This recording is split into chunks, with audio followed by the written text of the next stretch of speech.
Hi everyone, and welcome to Deep Geek Live. Today we are talking about a subject that I don't think I've actually talked about on my own channel in any great depth. I think I've gone onto other people's channels and talked about it, but not here. So I'm delighted to set that right now.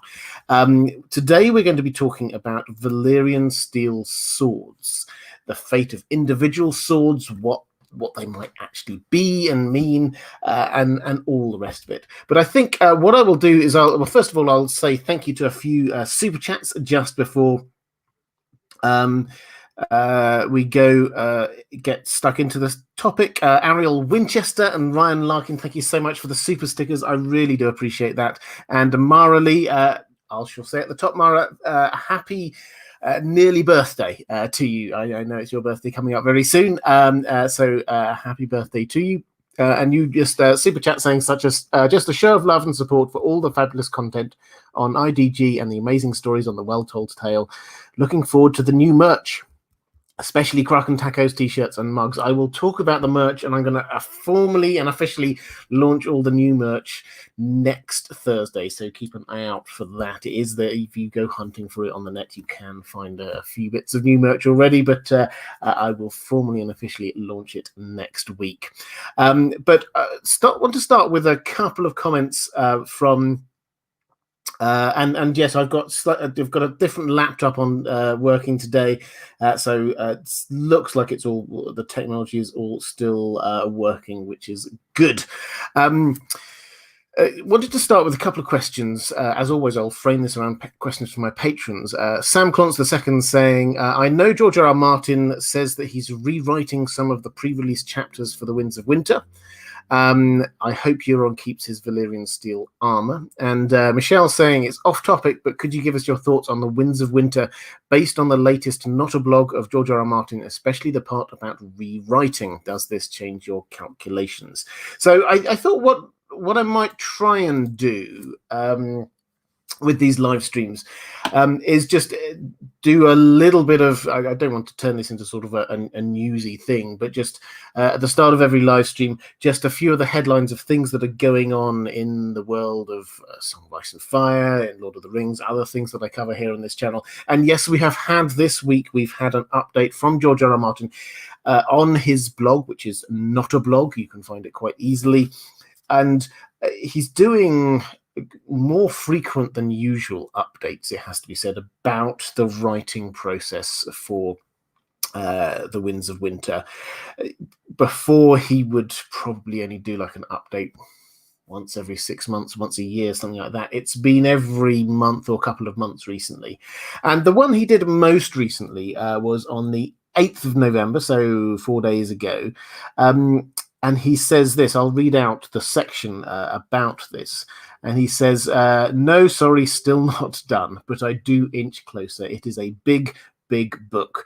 I try not to dwell on that too much. I write a chapter at a time, a page at a time, a sentence at a time, a word at a time. It is the only way. And sometimes I rewrite. Of late, I've been spending a lot of time with the Lannisters, Cersei and Tyrion in particular. I've also paid a visit to Dorne and dropped into Old Town a time or three. In addition to turning out new chapters, I've been revising some old ones, some very old, including, yes, some stuff I read out at cons ages ago or even posted online as samples. I tweak stuff constantly and sometimes go beyond tweaking, moving things around, combining chapters, breaking chapters in two, reordering stuff. None of this is remotely new. It is how the first 5 books were written. And he goes on to give an update and basically say the House of the Dragon, the spin-off series TV show, is progressing well. The showrunners have moved to London, which seems to be where they're setting up as the home base for it. And they've announced one actor who's involved in it, which implies that they're starting to move through the gears. It certainly won't be on our screens next year, probably the year after. I would imagine 2022 is probably when we're going to see it. But anyway, back to The Winds of Winter.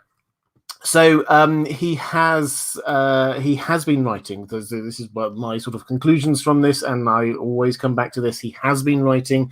He is continuing to make progress. He is continuing to emphasize that this time he calls it a big book rather than a huge book, which is what he said in the past. But I think that the idea is exactly the same. This is massive, and it is even bigger than he first thought it was.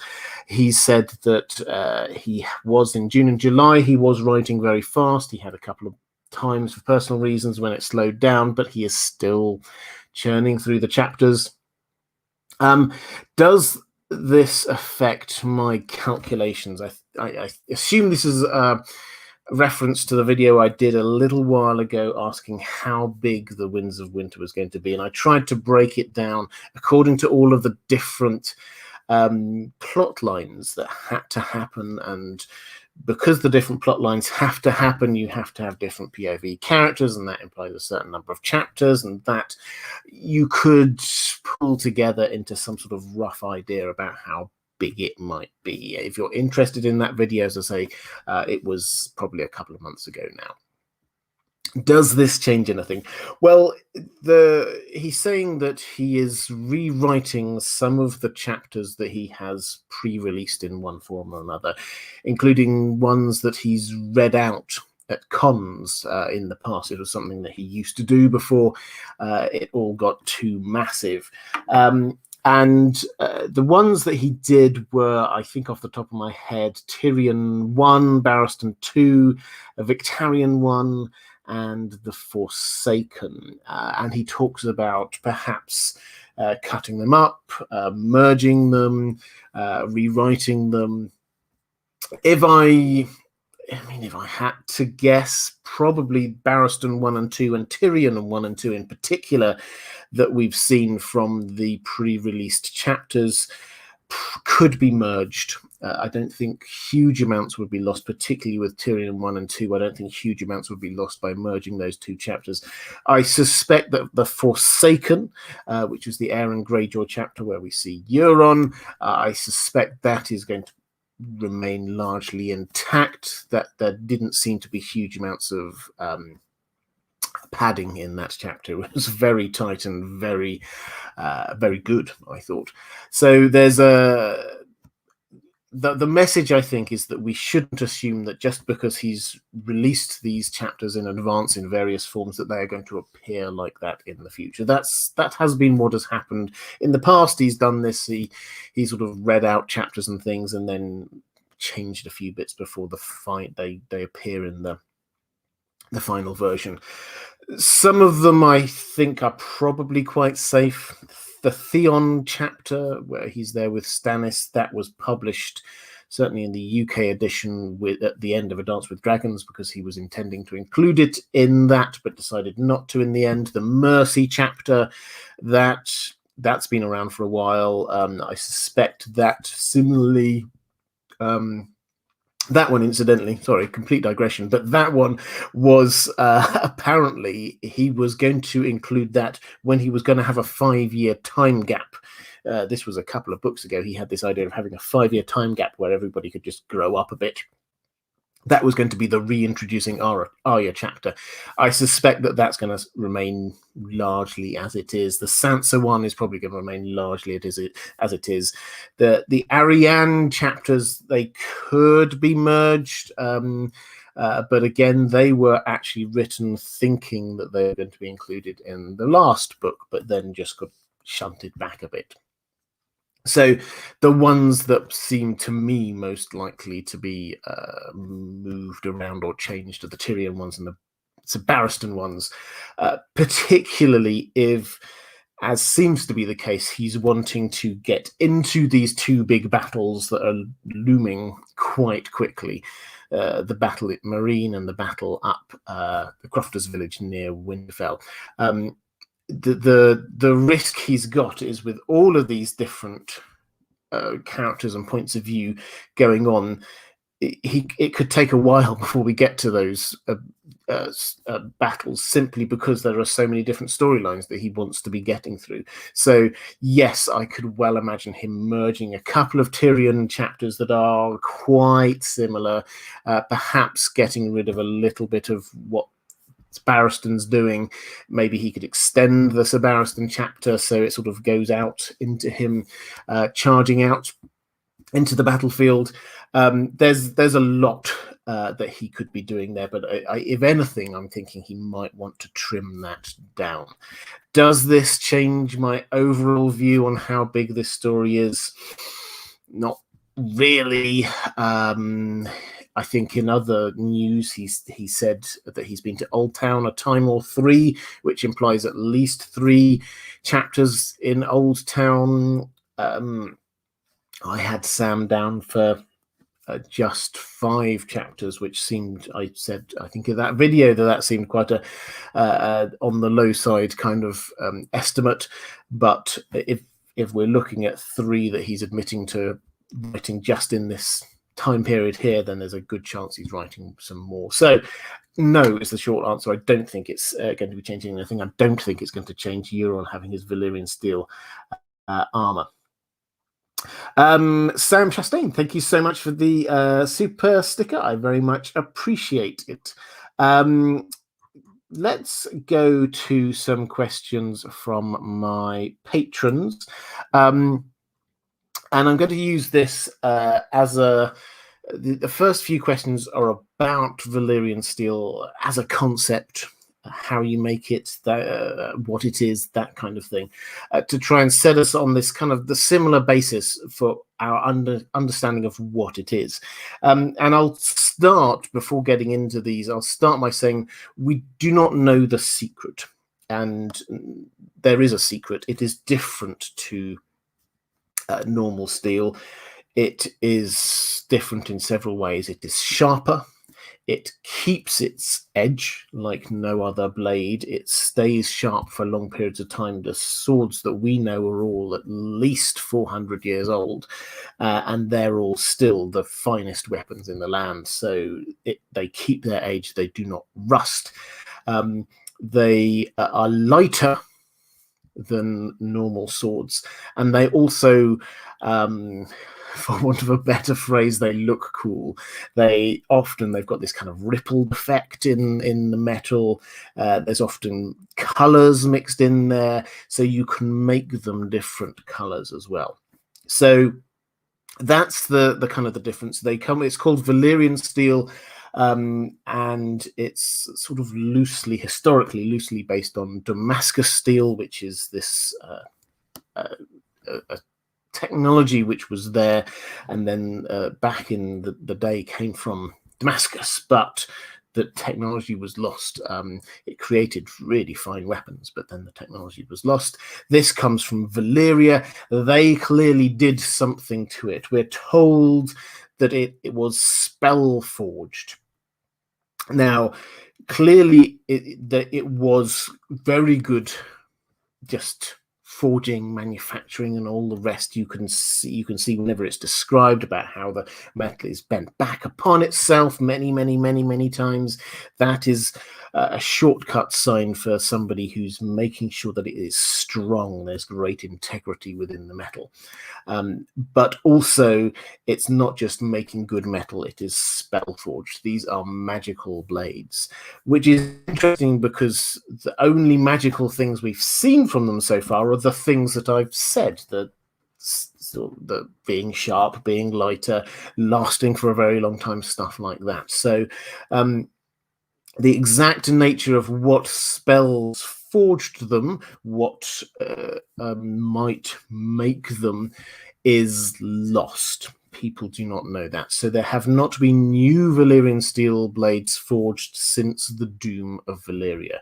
What we can assume, given that most Valyrian magic is based on fire and blood, that those are something to do with what is going on, what creates this Valyrian steel. In terms of how many there are now, we often kind of assume that they're incredibly rare, and they are incredibly rare, but they're probably not quite as rare as the TV show would probably suggest. The TV show seemed to imply there were 6, 7, 8 of them in total in the entire land. That's not quite the case. So one of the maesters did a study of this and came up with the figure for Westeros of, I think it was 237 of these. We can assume that there must be at least that number, if not more, over in Essos. So yes, they're rare. Yes, they're incredibly expensive, but it's not that there's just none around anywhere. There are quite a few of them. It's just that because there is the knowledge of how to create them has gone. The knowledge of how to reforge them is still there, known by a very few people. Tobbo Mott, who's a blacksmith in King's Landing, knows. Some blacksmiths over in Essos know, and clearly there's someone in Old Town who knows, who forges the Valyrian steel links for Maester's chains. So some people know how to reforge it, but how to create it in the first place, that knowledge has been lost. Or if it's not been lost, then it's being kept very, very secret by someone like the Maesters, for example.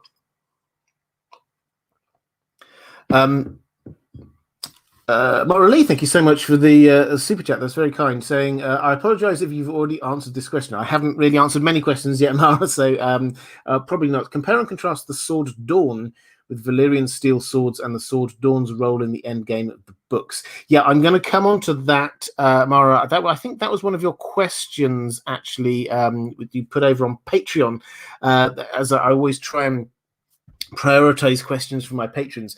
I will answer that for you now, though, as much as I can. So the sword Dawn is not, although it's mentioned often in the same breath as Valyrian steel swords, it's not a Valyrian steel sword. It is a sword which is forged, we are told, because it is ancient. And when we say ancient, it's not just a few hundred years old, but thousands of years old. It is a sword which is forged, we are told, from a meteorite that struck the ground. This is the founding story of House Dane, was that there was this comet, meteorite, falling star, whatever you want to call it, which came down, which struck the earth on Starfall, appropriately named this island, which is where they then created their new home. And from this meteorite, they got some metal, which created the sword Dawn. So that is what that is. It is not Valyrian steel, but it means that it is ancient and magical. In George R. R. Martin's world, magic does appear in some kind of mystical way to come from the sky or be heralded from the sky with the red comet and things like that. And intriguingly, George R. R. Martin, when he's asked which sword, out of all the swords that there are in his universe, which sword would he most like to wield? And he says Dawn. So we have to accept that when we're talking about Valyrian steel swords and how amazing they are, Dawn is one step ahead, one step above all of these. It is older, it is sharper, it is more legendary, and there is something ultimately magical about it that makes George R. R. Martin want it. In terms of the role in the end game of the books, I think, well, we're in the world of speculation. What I will try and do is pick this one out, I think, through the chat. I know I've got other questions on that in particular. The implication, which I will try and draw out a little bit more later, is that this, as its name would imply, is going to be involved in some way in bringing an end to the long night. It is called Dawn. The implication with it being so old is that it had a role in bringing an end to the old long night, which makes us wonder whether this might be Lightbringer. Lightbringer, Dawn, the language symbology is pretty strong on this one. So that is what it is. I will try and pick up, if I don't pick it up through the questions, I will try and answer that at the end, what I think Dawn's role is going to be, but in headlines, I think it's going to come from Starfall, which is where it is at the moment. I think that probably Gerald Dane, Darkstar, is going to take it. He's going to claim it for himself. I think that he is probably going to join forces with the Aegon the VI, become a member of his Kingsguard, kind of echoing in a way Arthur Dane being a member of the Kingsguard. I think that when Aegon the VI, Aegon's rule ends, then it's a matter of who picks it up and for what end. And my speculation that I've done a few times before is that perhaps this might be Jon. Nick Begovic, thank you for the super chat, saying, does the Nisa story equal the Valyrian steel recipe? I don't personally believe so, although there might be an element of it in a kind of a symbolism way. So the Nisa story, for those who don't know, is that this was the Azor Ahai story, which is basically that you get this guy who then tries to forge this magic sword, Lightbringer, tries it once, tries to temper it, which is like how you sort of cool it down and try and make sure that it's all okay. Always the moment of truth with a sword when you're forging a sword. Does it in water, doesn't work. Tries to do it at Lion's Heart of all things, that doesn't work. And then finally does it in Nisa, his lover's heart, and that does, and it emerges flaming. And this is where he gets Lightbringer. Now, when I say symbolically that may talk about Valyrian steel is about fire and blood, I think, or Valyrian magic always seems to be about fire and blood, and the story of the creation of Lightbringer is about fire and blood. So yes, symbolically there is a link going across there, but I think that we shouldn't take that as much more than specific legend that I suspect will be echoed in the latter stages of the books, but I do not think that this is the recipe for how to create Valyrian steel.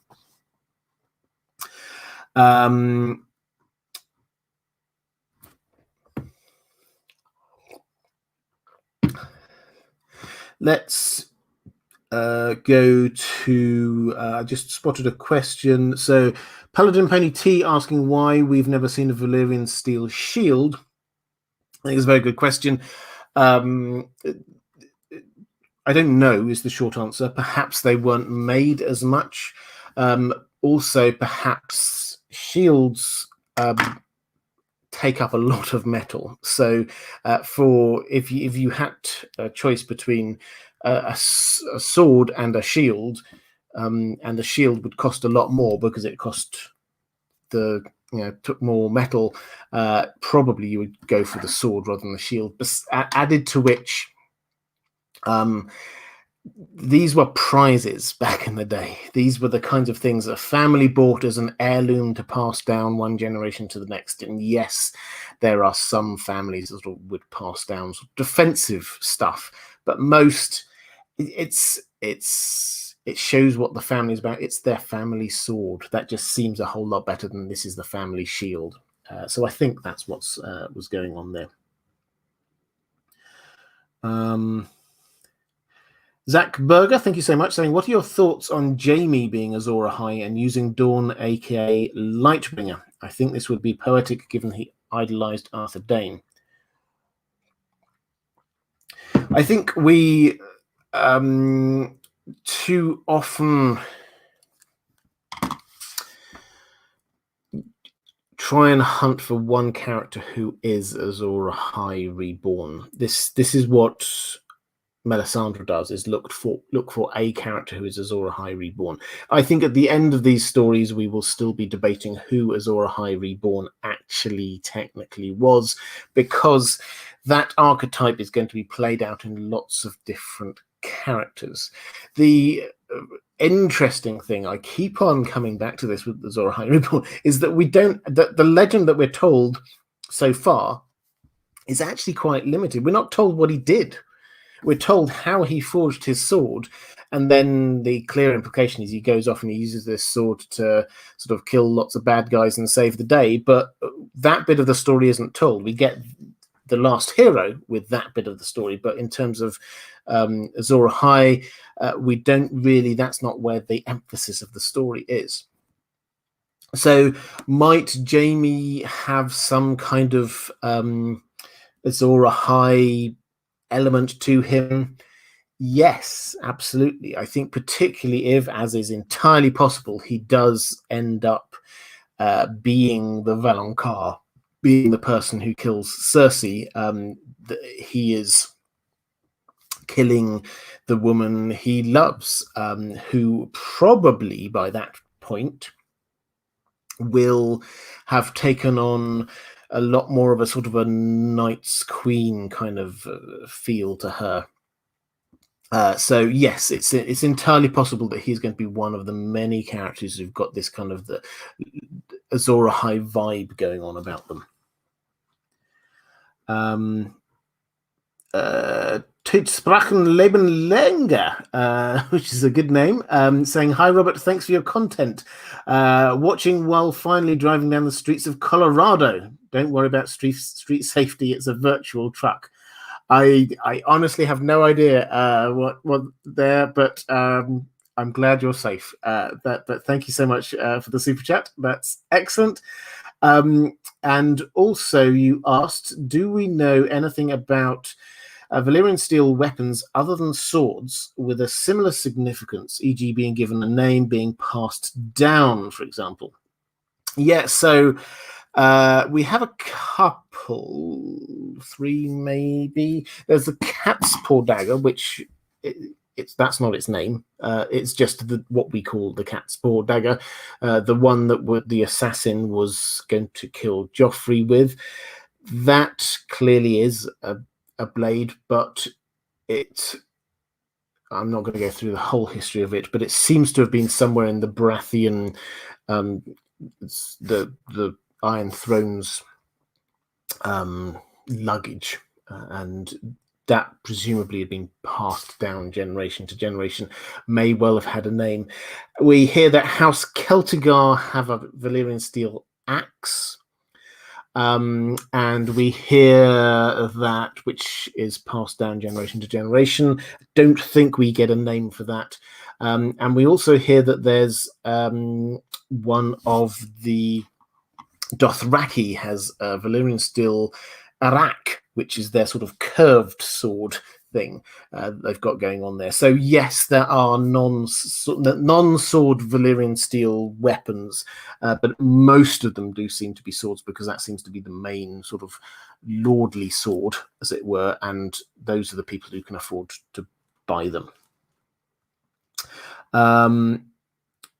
Ultraviolence saying, "Hi Robert, just a question for fun. What's your favourite sword in A Song of Ice and Fire? Love the live streams, they keep me sane at work." So I've got one person virtually driving around in Colorado and the other person working. Wow, I'd love to know what people are doing when I'm doing these live streams. What's my favourite sword? It probably, just because George R. R. Martin says it has to be Dawn, because it's so mysterious, and it clearly is going to have a big role in what's coming up. So I think that's probably, and it's different to all the other swords. The other swords, yes, they may have lauded histories and all the rest of it, but this is clearly different and special. So I think that's the one. Added to which, it's not always in use. The big thing about Dawn, in terms of how it's handed down, is that it's not handed down from generation to generation. It's pretty much all the Valyrian swords are. They're passed down to either to the next lord, or sometimes it's just whoever's the person who is going to make best use of it in the family. That was what happened with the Targaryens quite a lot, with Dark Sister, for example. But with Dawn, it's not if there's not somebody who's good enough to use it, then they just keep it there. It just stays in cold storage until somebody who is good enough comes up in the family. So it's got this level of it's only allowed to be used by an absolute swordmaster. So I think I would probably have to go with that. And I think that's me caught up on questions in the chat. So let's go back to questions from my patrons. Sam Clons, and this is what I was going to start off with, questions about Valyrian steel as a whole, swords, and how the whole thing works. So Sam Clons II saying, is Valyrian steel more a thing or a technique? Like, can any steel be turned into Valyrian steel, or are there some special ingredients required? It does require special stuff, but what's your best guess as to what it is, where to get it, etc.? Now, so the only thing, as I said, that we know is that it's spell forged. It clearly requires some special techniques for doing the actual utilizing the metal. This is why only certain people like Tobomot can reforge it. But in order to put or create it in the first place, there's magic involved in some way.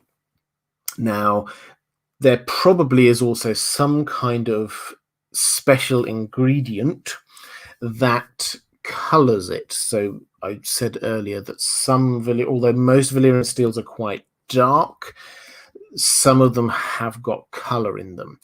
Now, if I had to speculate, it would be dragonglass. For the simple reason that there probably is some in Valyria. It seems to come from sort of mountainous kind of places, sort of volcanic kind of places like Dragonstone, for example.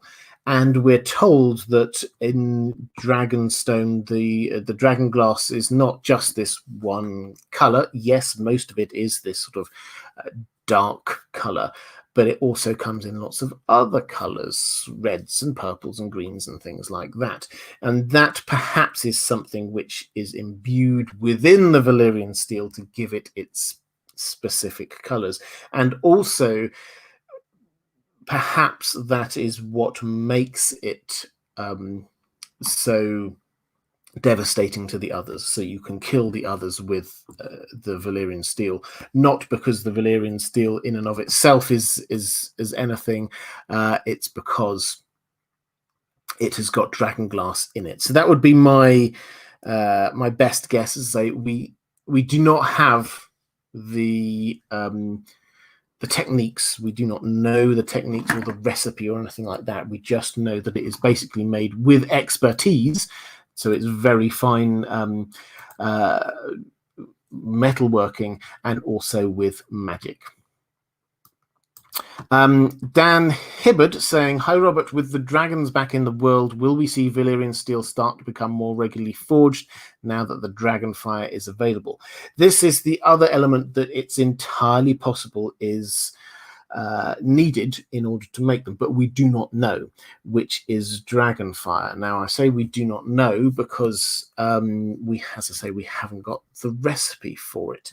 So if dragonfire is needed, it would be because of either that makes it hot enough, or because dragonfire has some, because dragons are magical creatures, dragonfire has some magical properties to it. Now, I think either could possibly work, and it sort of kind of makes sense of why there isn't more Valyrian steel. I said, there's more Valyrian steel than we sometimes think about. But if it really were just a matter of casting a few spells and forging some stuff, then probably there would be more, given how long the Valyrian freehold lasted, there would be more Valyrian steel out than there actually is. So it makes sense that dragons are involved, but I don't think it's necessary, and we certainly don't know that. Fred Versteeg says, the Valyrian steel swords are magical swords. Is the magic lost when these swords, like ice, are reforged? If not, do the few people that are able to reforge these swords possess knowledge of old Valyrian magic? Well, again, we don't know, but the implication is that the magic is imbued within them at their first creation, and then it can be reforged, and presumably the magic stays in them. Certainly they seem to retain the same kind of physical properties. They're still lighter, they're still very sharp, they still have this really cool kind of dappled effect to the metal. So all of those things are still very much there, which, if we're accepting that that's part of the magic of Valyrian steel, then that is still imbued within it. Certainly when we get ice broken down into two swords, both of those swords seem to have those properties to them. Now,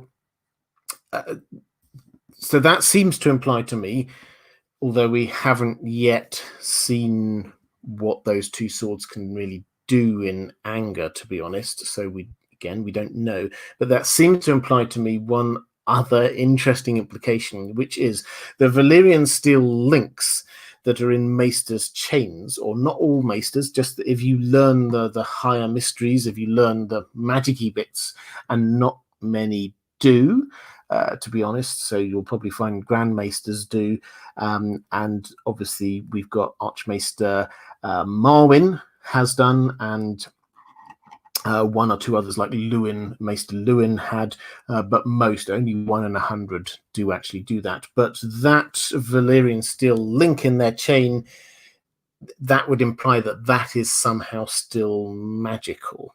So will that mean anything in the long run? Perhaps not, but it does mean that if we're looking for this finite supply of where all of the Valyrian steel is, there definitely has to be some sort of a lump of this stuff down somewhere in Old Town for them to be making these links out of, and dotted around Westeros, not just Valyrian steel swords, but various maesters with links in their chains that are made out of Valyrian steel. Kelly Johnson saying, when will we see the sword Morgul in action? I don't know the sword Morgul off the top of my head, I have to admit. Apologies. I will happily come back to that one a bit later. Perhaps somebody in the chat will be able to answer that one. Stephen Dillon saying, do you think Gendry can reforge Valyrian steel? So Gendry is an interesting one. So Gendry was apprenticed to Tobbo Mott. So Gendry was there, and he will probably have been taught he was there for a long time, he grew up there, he will have been taught some of the tricks of the trade.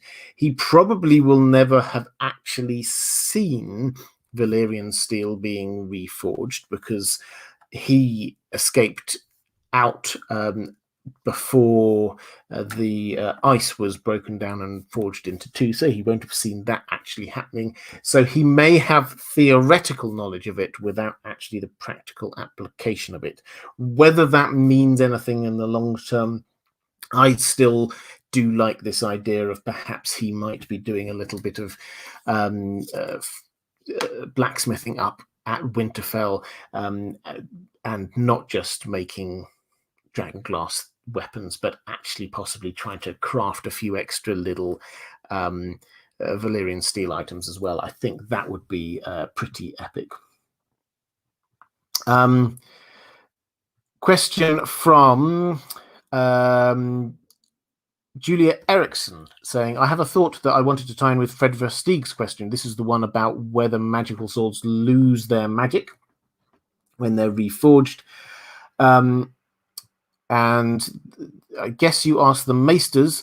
If you ask the Maesters, forging a Valyrian steel sword would be magic, but reforging it would be science. However, this does not make complete sense to me. Perhaps magic is just what the Maesters call things that they do not understand. For example, once when Bran asks Maester Lewin if green seeing is magic, he replies, call it that for want of a better word. At the heart, it's just a different sort of knowledge. Furthermore, Qyburn is clearly able to understand how resurrection works through scientific experiments, which does not seem very magical to me. So the question is, how much do you think Valyrian steel is actually magic rather than lost scientific knowledge? So I think it's... I mean, I'm always tempted in these times to draw out the old Arthur C. Clarke quote that any technology that is sufficiently advanced appears like magic, appears to be. That is definitely the case of a lot of what's going on. This is a magical world, but that does not mean that you cannot understand it using the scientific method. So we can get in, and as Qyburn did, sort of get in and try and understand how things operate, and therefore he can create the science whites, because that is what he is doing, is understanding the principles of this magical world and then applying them. I think that yes, it is entirely possible that you could, as maesters, understand scientifically how, say, Valyrian steel is forged, even if it is a magical thing. I think that is the whole point of what Qyburn's, or one of the points of what Qyburn's character is, therefore, is to show us that this is a magical world, but it is an internally coherent world, and it has to be for us to be able to believe it. There is an internal coherence there. It's not just that people can do any old random thing, whatever they want, anytime. There are rules to this. There are rules to magic. We know magic involves sacrifice of some kind. We know magic generally involves some kind of intentionality. There's lots of different things to do with understanding how magic works. So I think that is what the situation here is, and that I hope that answers your question, is that yes, there is a degree of magic, but that does not mean the magic cannot be understood. It is a thing that can be taught. Question... Kelly Johnson saying, is the forging of Valyrian steel a state secret? Well, it definitely was in Valyria. They weren't wanting anyone else to understand how to do it. And if anyone now knows how to forge Valyrian steel, then they're not telling anyone. It might be a maester's secret.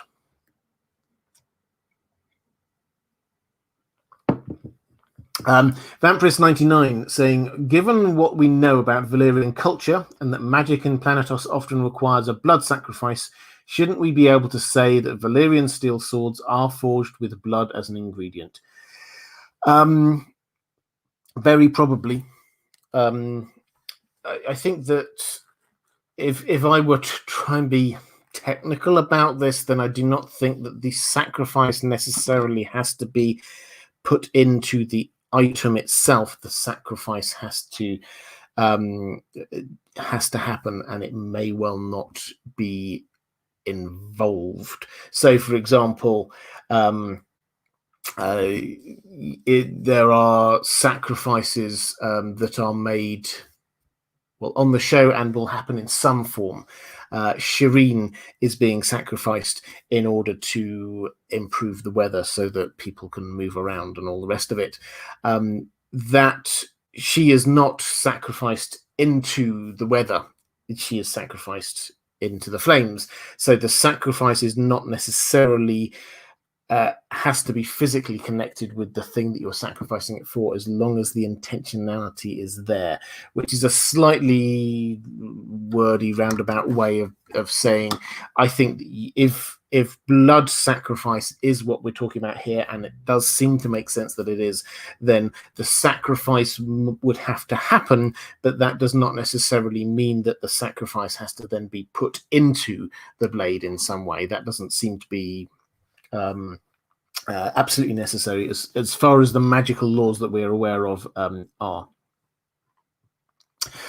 Let's go to a question from Lee Roberts saying, hi Robert, thanks for the awesome content. You're welcome, and I hope all is well with you. It is.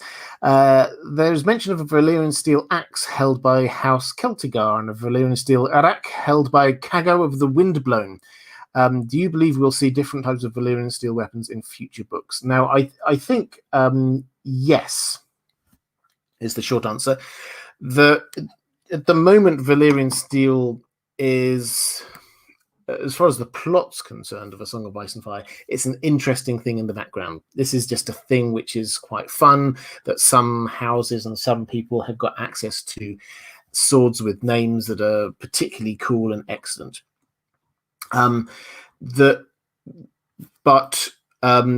The moment that an understanding comes to various people that Valyrian steel is actually one of the things that can save humanity by taking on the others, suddenly this idea that, hey, there might be 237 Valyrian steel weapons in Westeros doesn't just become well, that's a fun fact.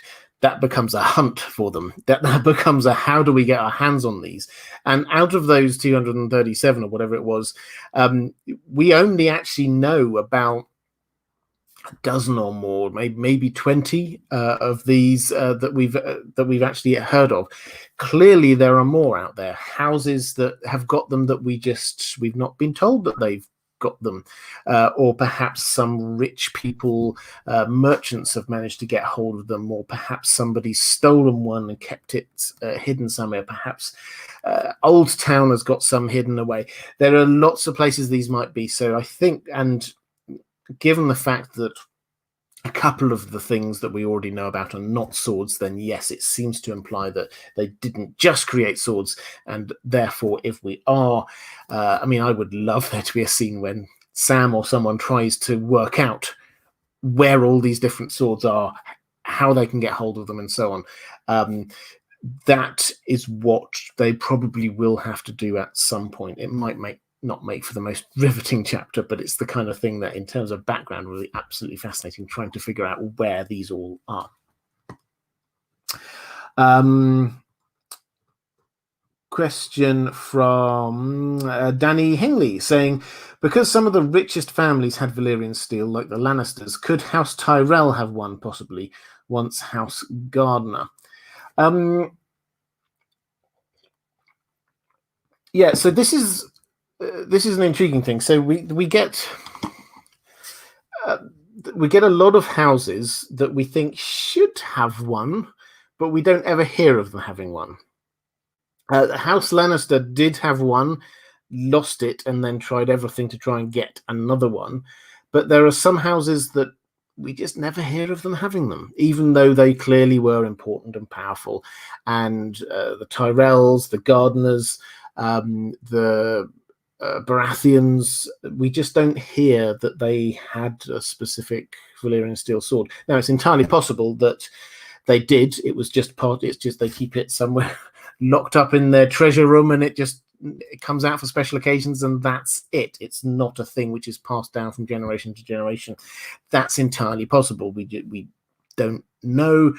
Maybe what their Valyrian steel thing is not a sword that their champions carry out into battle. It's something else, and they've just decided, we'll just have it as an ornament above the fireplace. We simply do not know.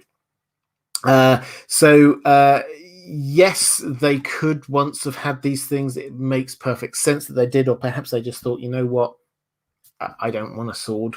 We've got it. They cost a lot of money. We can spend that on building ourselves a very nice castle or something like that. Reflective Rambling, thank you so much. And doing a question for someone else. I love it when people do this in the chat, saying, for Paladin Pony T, do you think shadow magic is used to make Valyrian steel? In the books, the steel is often said to be alive, like Ice was remade and Blackfire fight with the Lady Forlorn. Yeah, so possibly. So shadow magic seems to come from Ashai and that area of Far East, and that is very much tied in with a lot of very ancient secrets. So it's entirely possible. Yes, the swords, when they're described, they seem to have a sort of a smoky, rippling effect which seems to sort of move around it. And George R. R. Martin does this quite a lot as he sort of anthropomorphizes certain things. He makes them feel alive in a way. And the Valyrian steel swords, definitely, he gives them, yes, they've got names and they have characters, and so that's entirely possible. Does this mean that shadow magic was used because they're sort of smoky and dark? My take is possibly, but possibly also if we go down the theory that dragon glass was a component of this. Dragon glass is also often dark, and so that's where the sort of the shadowy side of this comes from. But yeah, it's certainly, I think it's part of George R. R. Martin trying to show us the character of the swords, this kind of bringing them to life with his language. WKK Sword of the Morning, thank you so much, saying 2 meteorites, ? 2 types of swords, Dawn versus the rest. Yes, so Dawn is definitely different to Valyrian steel swords. There's no doubt about that. But the implication is that the other the Valyrian steel swords do not come from meteorites. They come from normal steel that is imbued with magic and special techniques. That seems to be what's going on here. So yes, the sort of magic comes from above, but that's not what's going on there, I don't think. Nick Begovic, you said it yourself, why a lion's heart? Okay, so this is in the middle of the Azor Ahai story, which is the forging of Lightbringer. Well, I think part of this might have some symbolism. I don't want to go into too much of a Lightbringer digression at this point. Part of this might be some kind of symbolism that we're going to be having coming into the end of this story, but I think it was as much the trying to imbue strength within the sword, and that was what it was trying to show, is that this was, he sort of seemed to understand that just tempering in water wasn't going to work. This required a blood sacrifice, and so he got a blood sacrifice of the most terrifying thing that he could find, which was a lion, but that still didn't work. So actually that was because the sacrifice that was needed was his sacrifice and the sacrifice fundamentally of the person who loved him. So that's where that is. It was showing the extent of the sacrifice that was needed. Drew, thank you for the super chat. It says message retracted. I can't see what that is. Perhaps one of the moderators could perhaps pick up on that and try and bring it to my attention. Thank you, though. Jewel Elson, thank you so much, saying, hi, Robert. Any chance some of the 1,000 blades of Aegon's enemies were Valyrian steel and ended up as part of the Iron Throne? I appreciate all the work you're doing, both on YouTube and elsewhere. Well, thank you very much. So the swords of Aegon's enemies,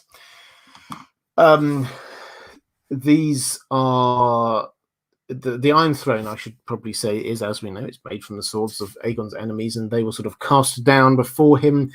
Now, might any of those be Valyrian steel blades? Possibly, is the short answer there. It's possible, but probably not many, because the blades that were there were from the armies that fought.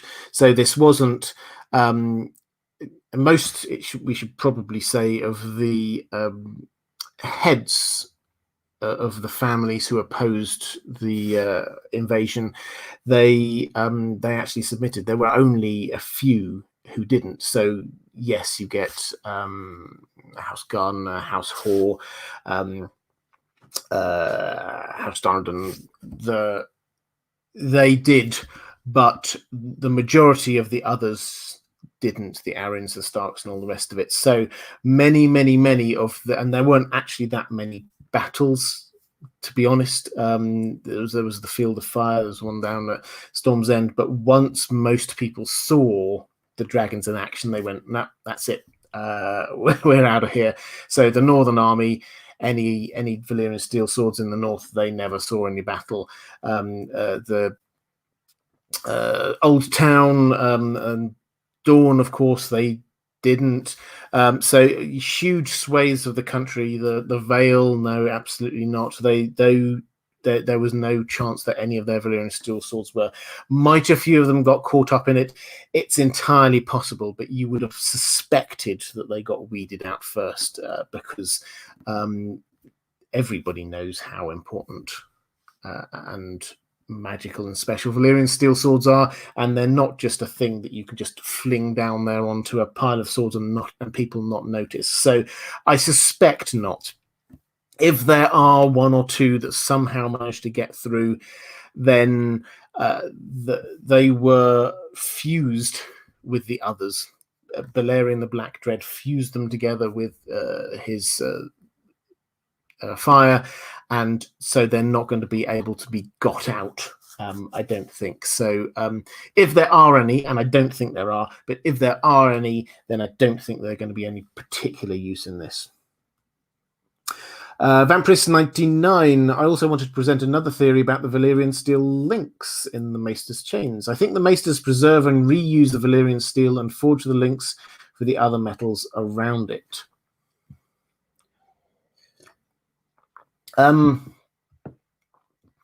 Yeah, so the Maesters preserve and reuse the Valyrian steel and forge the links for the other metals around it. Yeah, so they forge, they definitely do reforge the links. That's a thing that we're told, and we're told specifically that they do not, the person who earns that chain does not have to do that themselves. They do not have to make that particular link. Somebody else does that, whereas normally they would be doing it.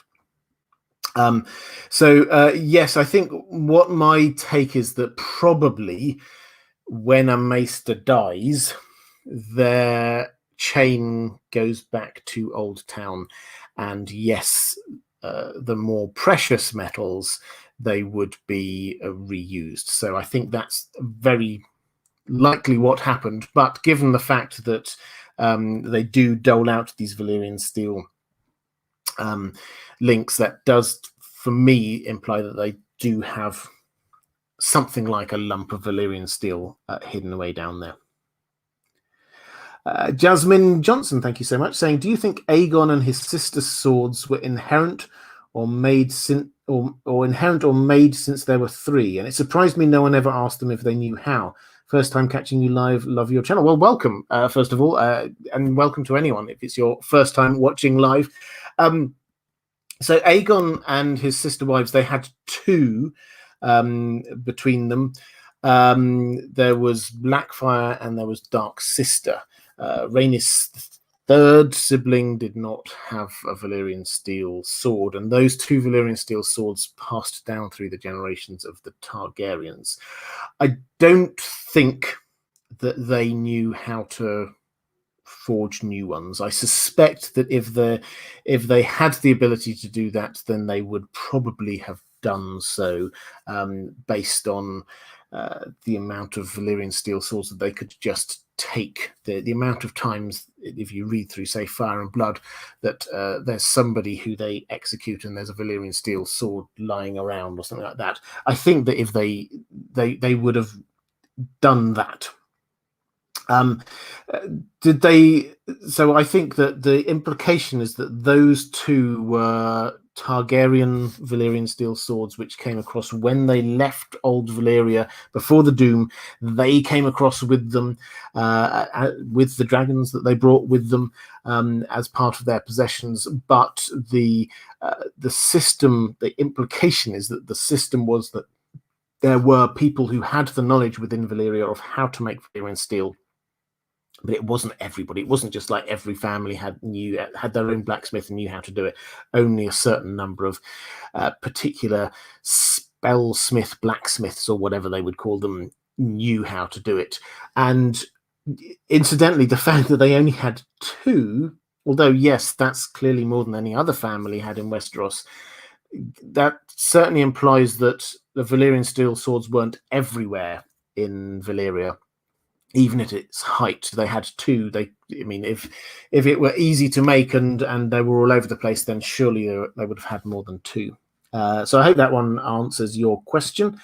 Drew, thank you so much. Wonder whether this is the question from earlier. Based on evidence from the text or lack thereof, does Euron have a full set of Valyrian steel armor? So yes, with an asterisk next to it. Now, so we get this from, he doesn't brag about it, he doesn't talk about it, he just gets seen by Aaron in this chapter of The Forsaken, which is one of the pre-release chapters from the Winds of Winter, and he's wearing what looks to be a suit of Valyrian steel armor. Now, does he actually have it? I think the fact that he's not bragging about it probably, if anything, implies that, yeah, he does. Because what would be, if he were bragging about it, then maybe he was making it up, or maybe he wasn't. But if he doesn't brag about it, then what's the advantage to him? I think probably, the asterisk is that this is one of the pre-release chapters, and we've been told just very recently George R. R. Martin is rewriting some of these pre-release chapters. I hope he still has that, because that was an amazing thing to see. Makes him even more frightening. But yeah, it would underline this claim that he went to Old Valyria and survived and came back out, because yes, maybe he got the Hellhorn Dragonbinder, maybe he found that somewhere, but to have just found a suit of Valyrian steel armor, no, I think that's the kind of thing you would have to go to Valyria to get.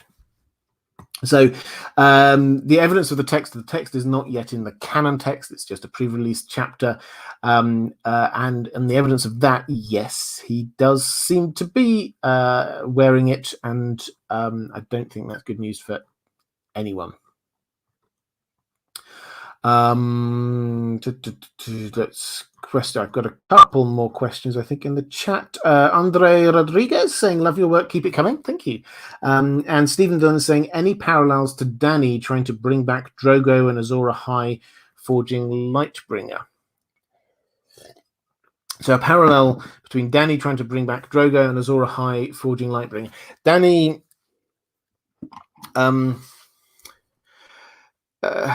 yes, I guess there is. So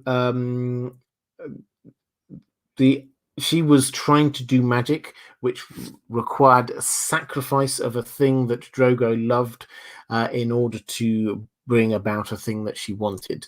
The thing that he loved was the horse. So yes, there is perhaps the sort of a shadow of that, but I think, if anything, it's sort of like a topsy-turvy one, because what the legend of the forging of Lightbringer and Nissa Nissa is about is a sacrifice, a person sacrificing themselves in order to create a weapon for the greater good. That seems to be what that story says. You could obviously interpret it the other way around, which is that Azor Ahai stabbed her in order to do what he thought he wanted to do. But this seems to be a different thing from Dany, as I say, the other way around, which is that she is trying to sacrifice something on somebody else's behalf in order to achieve a greater good, and it's not herself. Dany perhaps will end up being somebody who is betrayed and sacrificed in that way. Kelly Johnson saying, "Heavy duty sacrifice even if Targs only had 4 Valyrian steel blades."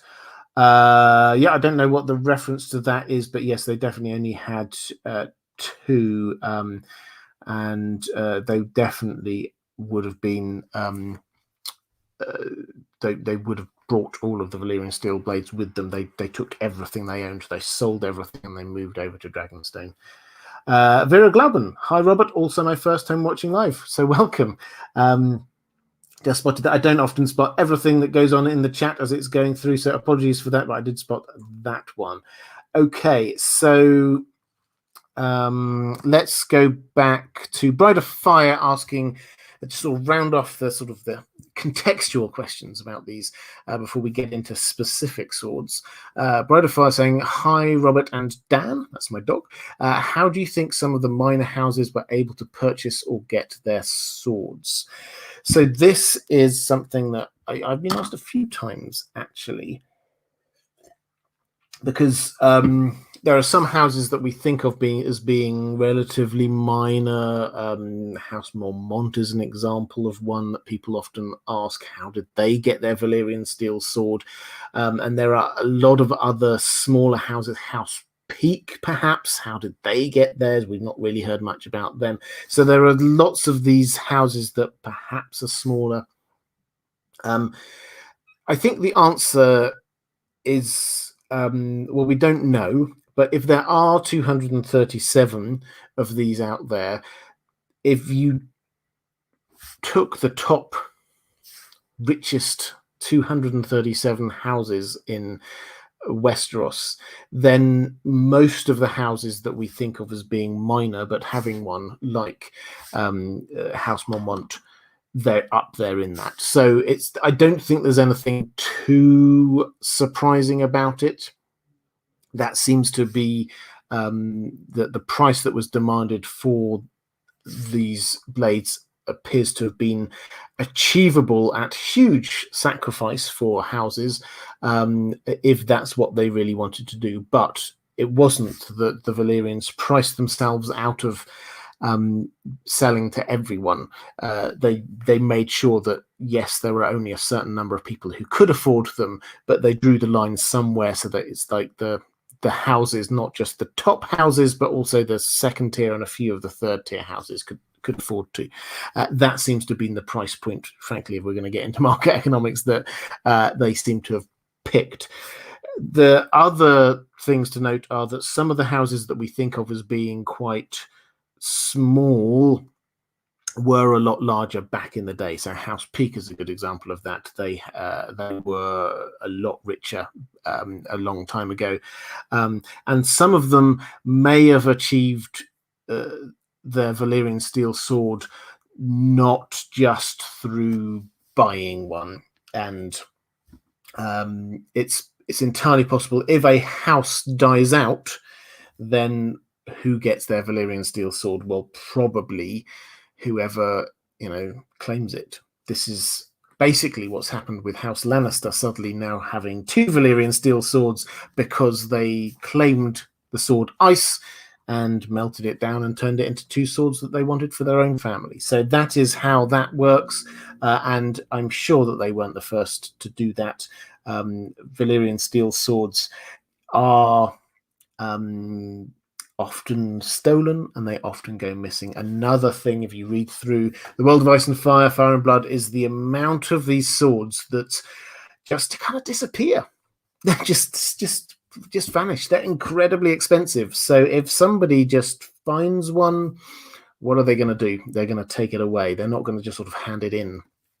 So the classic example of that is the House, I think it's the House Royce sword, which was used during the storming of the Dragon Pit, and that vanished afterwards. Nobody knows where it went, but there were thousands of people there, and the person who had been wielding it died. So what happened? Well, we don't know, but very probably somebody just picked it up and made off with it, sold it, bought themselves a mansion or something. That seems very likely. It's the same kind of principle when there were all those rubies at the Ruby Ford when Rhaegar died in Robert's Rebellion. The rubies flew everywhere. They weren't all just handed back to the powers that be. People saw a ruby, picked it up, took it away with them. That's exactly the principle, that lots of these expensive items just go missing. After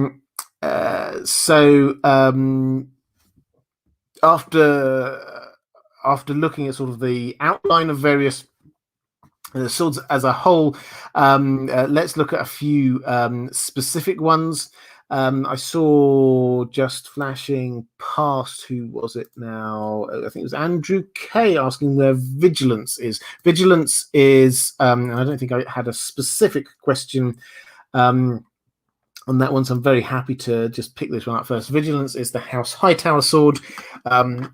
We don't know, is the short answer, but in want of any other information, the assumption is it is in the High Tower with Leighton Hightower at the top of the High Tower, and that is where it is and will stay until the High Towers make their appearance in the story. So that's where we have to assume it is, and I think that's where we have to assume most of these Valyrian steel swords are, at home, or in castles or in towers or wherever they are, under lock and key. So let's go to a few questions about specific swords. We have Owen Johnson saying the red ripples in Oathkeeper and its twin. These are the two swords which were made from ice, Ned Stark's sword, are very interesting. George R. R. Martin makes a big deal out of describing them, how beautiful and unusual they are, then drops the subject entirely. I don't think this is an accident, but I also don't have any theories about what it could mean. Brienne, thick as a castle wall, even notes the ripples when she examines Oathkeeper at the inn near the start of her wanderings. I know this is no accident. I'd love to hear what you think.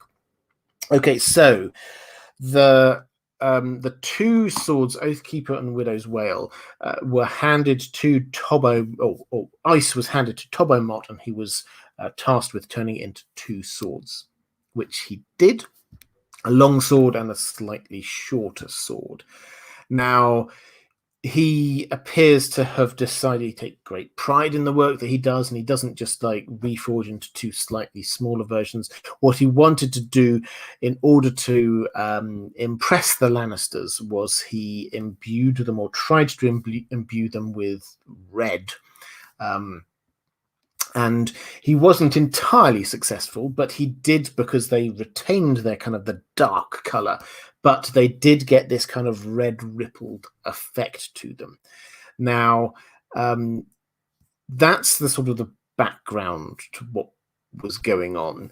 Now, I think the symbolism for me is quite clear, is that this is a sword which has been broken, and red is almost blood-like, and so I think that is what is clearly what is being shown here, is that this is a broken sword. But then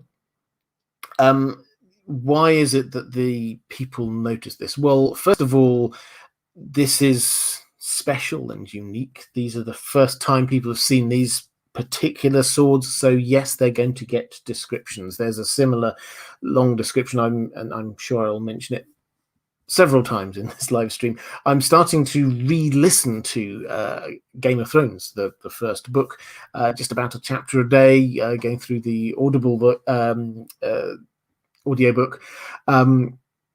And it's great how you get a different slant on things, different understandings, just by having somebody reading the story to you rather than you read it, because of their pace, with their emphases and things like that. Now, if you're on Twitter, I will be, so I wouldn't say live tweeting. I'm going to go through it at my own pace, but if you're interested in my thoughts as I go through, then I'll be putting them up on Twitter and possibly doing videos if something particularly grabs me. But one of the things that was noticeable was that ice gets quite a big introduction in those first couple of books. We get descriptions of its size, its color, its weight, things like that. Kat notes its beauty. She doesn't particularly like the fact that it's beautiful, but she does grudgingly accept the fact that it's a beautiful blade. So I think the reason why people notice is because Valyrian steel is beautiful. This is the first time that people actually get to see these new Valyrian steel blades, and there's something special with this little red dappling effect. And I think to top all of that, George R. R. Martin is trying to give us the symbolism of a broken sword. Samuel Lisk Also asking about Oathkeeper and Widow's Wail. Quick question from here in Australia. Hi. Do you think we will see Oathkeeper and Widow's Wail reunite symbolically at Winterfell or return to the hands of the Starks like we saw on the show? I think so. I think that's so. Obviously, one Oathkeeper is with Brienne. Widow's Wail is currently in the Red Keep. Now, that was being held for Tommen, and the question is, even when Tommen dies, what happens to that? On the show, they gave it to Jaime, and so that's how it sort of ended up at the wall. I think that I don't know the exact route, but I think that there's a fair chance that, yes, they will symbolically both get up there. Certainly at the end of all of this, I think that we will see the two of them united and probably reforged, but not for the battle. But I think that we will see that the sword... I don't think George R. Martin will be able to resist being able to have the sword that was broken reforged. I think that is something that he will love to talk about. Stephen Dillon saying, can you go a little into your theory about Lyanna and how she ties into the new swords ice was formed from? Yeah, I don't think it's a theory so much. I'm very happy to talk about this as another layer of symbolism that I think George R. R. Martin has added to this. But ice was Ned Stark's sword, so we see it. The first two scenes that we see him in, he's executing somebody with the sword and he's cleaning the sword afterwards. This is his sword. We're showing it from the beginning, and then it gets broken apart and renamed. But the names, and yes, they have their own meanings, and Oathkeeper clearly has got a reference across to Jaime. Widow's Wail is clearly Joffrey being who Joffrey is. But they both, if you stop and go back to the point at which Ned Stark, his foundational moment, which is the Tower of Joy, and what happened with Lyanna, these both, in a way, reflect what happened there, the names that these swords have got. Widow's Wail, Lyanna, she did cry out a widow's wail before she died. And Oathkeeper, what else can we say about Ned Stark? He made her promises and he kept promises. And so both of these names for the bits of Ned Stark's sword reflect bits of Ned Stark's story. So that's, as I say, it's not a theory so much as just another bit of, I think, George R. R. Martin overlaying a little bit of symbolism and perhaps even pathos to those swords, reaching back into Ned's backstory. Maester Mansa saying, as you move north in Westeros, especially past the Neck, people seem to become less flashy and more practical. So why did the Starks, of all families, end up getting a comically oversized sword? Do you think that there was a practical purpose for ice? Maybe to fight giants, or to actually be wielded by a statue? Yeah, I love this idea of being wielded by a statue. If you're interested in my Statues of Winterfell theories, then please do go and check that one out. I will just pick up on this idea of oversized. Again, re-listening to the stories means that I've got a stronger understanding of the size of ice.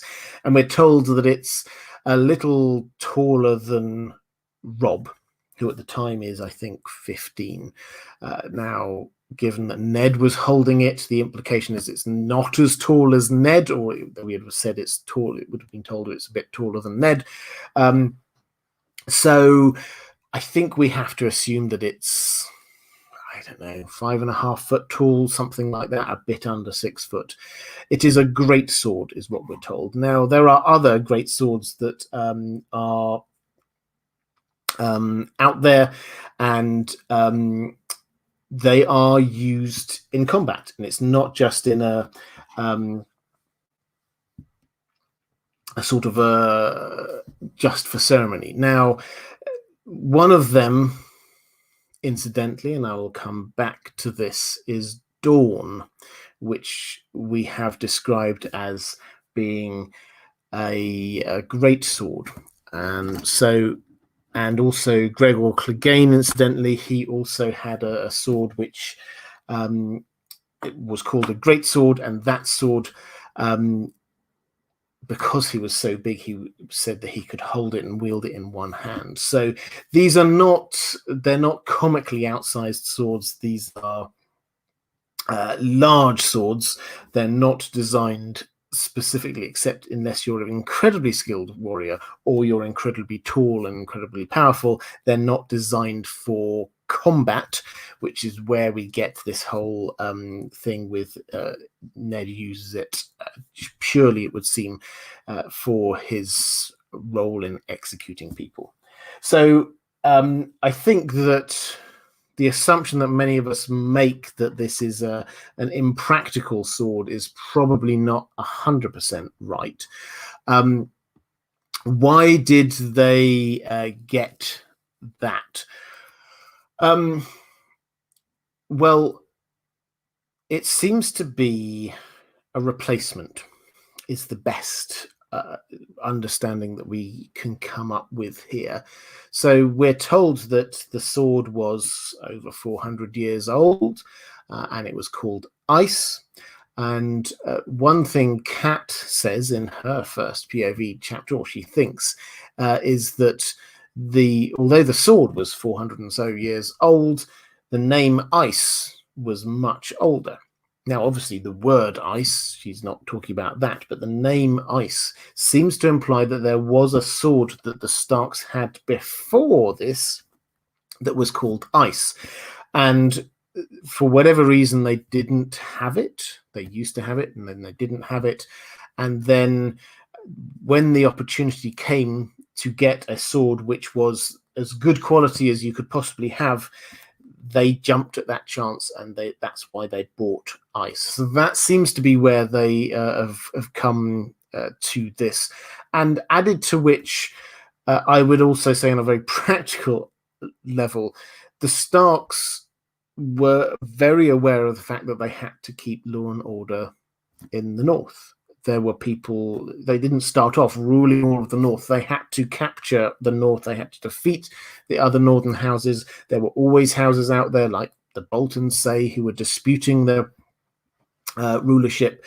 So having instruments in the same way that the Targaryens had Blackfire, instruments, symbols of who they are and their rule was very important for the Starks. So that, I think, is where we get to. I don't think it's a showy offy thing. I think it's a very practical thing, and it's also a harking back to the past thing. So that's picking up on Oathkeeper and Widow's Wail and Ice. Morally saying, on the show, Arya killed Littlefinger with the cat's paw dagger. Do you think this is how Littlefinger will die in the books? So the cat's paw dagger, as I say, we call it the cat's paw dagger for want of because it doesn't have a name as far as we're aware, and it was a dagger used by the cat's paw assassin, who was it's a type of assassin. It's somebody who was hired and there to take the blame if it all goes wrong. So that's why it's called the cat's paw dagger. And then Littlefinger has it now. Now, will it be used to kill, or will Arya use it to kill Littlefinger in the books? I think Littlefinger will definitely die in Winterfell. I think that he will come up to Winterfell and he will be as out of his depth in the north as Ned Stark was down in the south. I think that the use of the dagger on him is probably going to be slightly less poetic, would be slightly less poetic in the books, given the fact it's pretty clear in the books that Joffrey was the person who gave that dagger to the assassin, not Littlefinger, but he has to die somehow, and I think that this is very much in line with sort of Stark justice, is that this will be administered by the Starks with a Valyrian steel blade. And because he has it on his person, I suspect that it would be the most logical weapon to be used to kill him with. So I think that it's quite a rambling way of saying probably yes, but it's not going to be in exactly as is often the way. It's not going to be in exactly the same way. Ravalf saying, could Jon wield the reforged ice, now smaller and with a fiery or bloody look? Right, so this comes to this idea of, might ice be reforged and used within the story? Now, I personally don't think that that is going to happen on a purely pragmatic, and I know people think this would be fantastic if ice appears in the Starks use ice in the battles. They've got two swords now, and if they have two swords that can cause damage to the others, then they will happily do that rather than have one sword by reforging it together. I don't think so. I think Jon has got Longclaw, so he's got his Valyrian steel sword already. I think that will be the sword that he'll be using until the time when he gets down to King's Landing, when I think that we will find that Dawn comes into his possession. So I don't think that that's what's going to happen. I think that if it's reforged, and I hope it will be after the whatever battles and fights have to be happening in the north. Right, let's go to a question as we're talking about Longclaw. Lawnduck20 saying, hi Robert, do you think any of the brothers in the Night's Watch will try to claim Longclaw for themselves now that everyone thinks he's dead? Also, a broken sword is given over to the Night's Watch from the Wildlings as payment for their entry in the Seven Kingdoms, and this sword is described similar to the one Waymar Royce was using in the GOT prologue. Could this be his sword? On that second one, yeah, so the Wildlings brought treasures with them and handed them over when they were allowed through the wall. One of these was a broken sword, and the hilt, I think it was described as having 3 sapphires on it. This kind of matches up to what we get from description of Waymar Royce's sword in the prologue. I can't remember the exact words, but I think they said it was a bejeweled hilt or something of the like, and yes, it was definitely broken. Now, could it be the same sword? Quite possibly. The others don't use human weapons, so they wouldn't use that. So there's every possibility that they might leave it just lying there. It's broken. The whites, certainly, they're not going to be picking things up and reforging stuff. So the others probably wouldn't take it with them. What use would they have for sapphires? So yes, that's entirely possible that some wildlings could have stumbled across it, and that could well be the thing. I do not think this is going to be a big part in the story. I think it was just a little nod to what happened earlier, and it wasn't a Valyrian steel sword. It was just a very fancy sword. So yes, probably. In terms of the first bit, what happens with Longclaw when Jon dies? I think there will be quite a debate about this.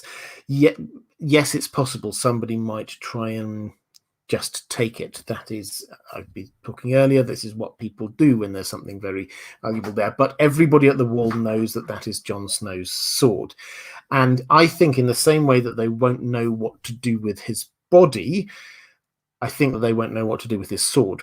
So I think that they will just shelve the issue. They're going to put the body in the ice cells, they'll put the sword there, and they'll wait until somebody can make a decision for them. And who that somebody is, who would they trust to be making a decision about what to do with Jon Snow's body?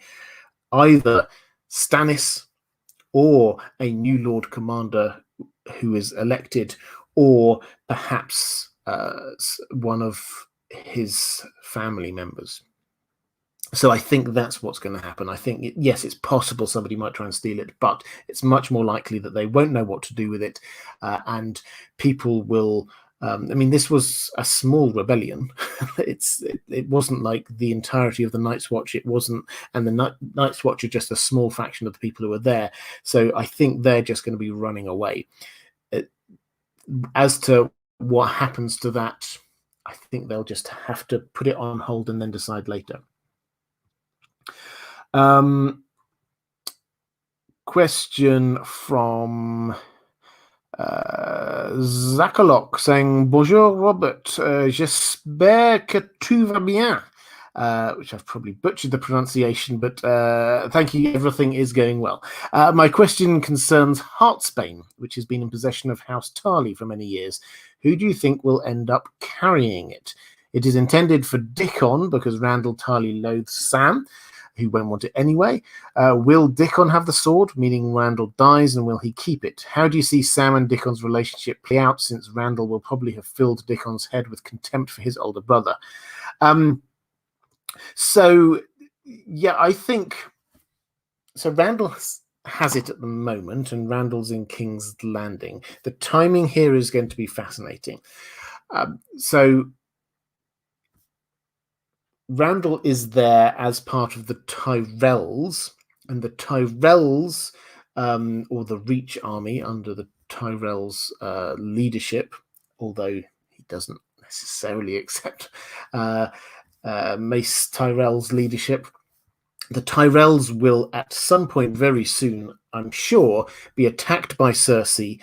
They will quit King's Landing.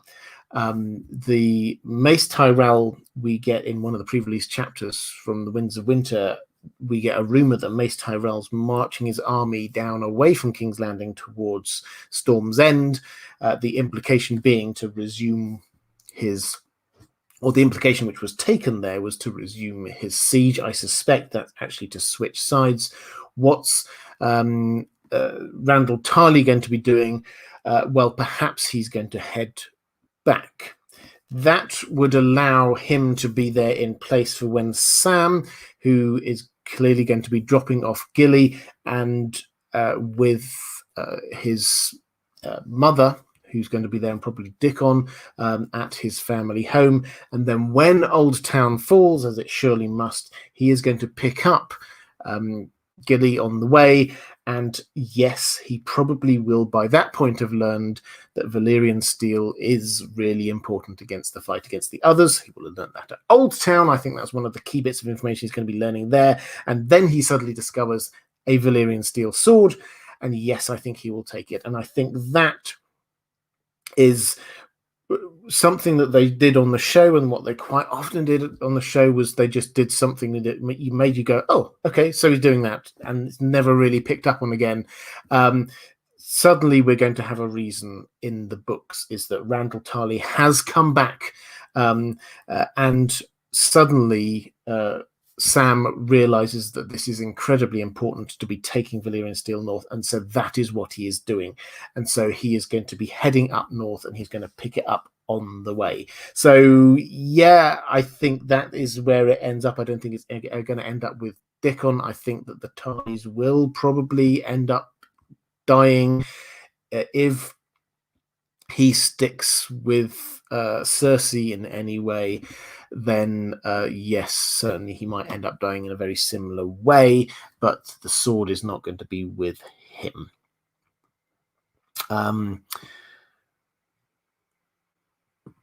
Question from Eric Fogg. Do you subscribe to any of the theories about Littlefinger hiding a lost sword in the tapestries that he whisked out of King's Landing with Sansa? One theory is that he is going to sway House Royce by returning Lamentation. Radio Westeros has an alternative theory that Peter stole Widow's Wail in the chaos of the Purple Wedding, and he's going to present it to Sansa at the wedding with Harry the Heir as a sign of Stark legitimacy. Now, so when Littlefinger headed out and away from King's Landing, he took a few things with him. Sansa was obviously one of them, but also some tapestries, which sort of get mentioned as arriving up in The Eyrie, it's a little bit of an odd thing. Yes, they're probably valuable, but why bother with that? So the theory that he's returning Lamentation to House Royce. So this is the sword which got lost in the storming of the Dragon Pit. The storming of the Dragon Pit was in, and I don't know the exact date, but let's say somewhere around 130. And the story that we're having is over 170 years after that. So if they've got Lamentation, they've kept it secret all that time, whoever they are. Now, I find that, yeah, I mean, possibly, but I find that quite unlikely that it was, in King's Landing, presumably in the Red Keep, and it's just never been brought out before. So that doesn't quite work for me. I mean, maybe, but it doesn't quite add up.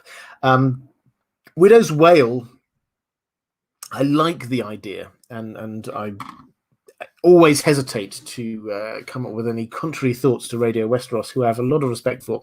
I do like the idea that this is how Widow's Wail gets out from King's Landing, is through Sansa, and effectively returning her property. This is Littlefinger trying to wheedle his way in, as well as trying to show some kind of legitimacy for her. But George R. R. Martin has specifically said, when he was asked where Widow's Wail was, he said it was in the Red Keep. Maybe he was lying to us, but he didn't. He seemed to be answering it very straightforwardly. It's in the Red Keep, waiting for Tommen to grow old enough to use it. So that is what he says. So yes, there was something suspicious with those tapestries, but neither of the options that I've seen, maybe there are other ideas, and neither of the options I've seen quite hang together for me. Tapestry hanging, pun unintended. Question from Walsh Girusso. Thank you so much. Saying, if the shade of the evening trees mirror the weirwood trees, could the weirwoods reveal the Westerosi magic behind the others' start, and the shade of the evenings reveal Essosi magic of their end, forging of Valyrian steel? Euron takes Shade of the Evening and suddenly has lots of Valyrian steel. I like the idea, but I think that the implication is that Valyrian steel he got from Valyria.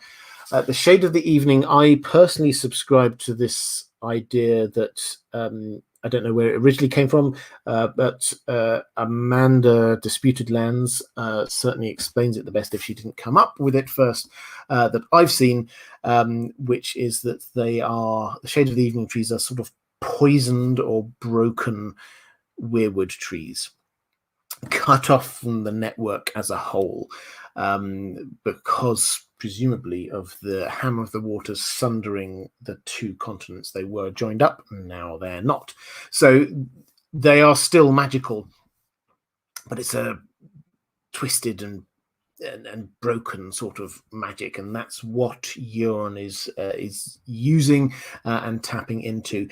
I don't think it's tied in with Valyrian magic and Valyrian steel per se. I think the thing about Essos is it is huge, with lots of different traditions and histories and religions and magics, and so I think just because it's in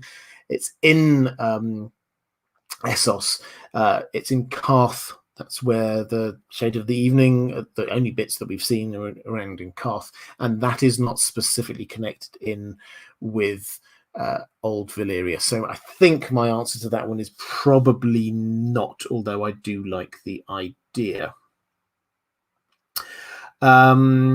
Question from Evan Berkowitz. Thoughts on Daenerys' pre-dragon hatching fire vow to Jorah? I swear to you, one day you shall have from my hands a longsword like none the world has ever seen, dragon forged and made of Valyrian steel. Well, I have to say that's a quote that I passed me by, but I do love it. If she promises him a longsword like none the world has ever seen, she will, I think, give him one at some point. Now, the question is, where is she going to get this from? I do not know is the short answer, but I think that probably is a foreshadowing thing, that she is going to get hold of a longsword is a lot more kind of a Westerosi weapon than the sort of the Dothraki weapon. Maybe she will pick one up in one of the cities that she's probably going to attack on her way across to Westeros. There's a lot that have angered her, Volantis for it as one random example. So it's possible she might pick one up along the way. But him ending up on the show, he obviously ended up. We were what we were talking about earlier was Heartsbane. Now, could that happen? Highly possible, but I think that it's more likely that this is just to show that he does end up with a Valyrian steel sword. It's just on the show they didn't have many Valyrian steel swords to go around, so they had to give him one that we'd been introduced to earlier. Right.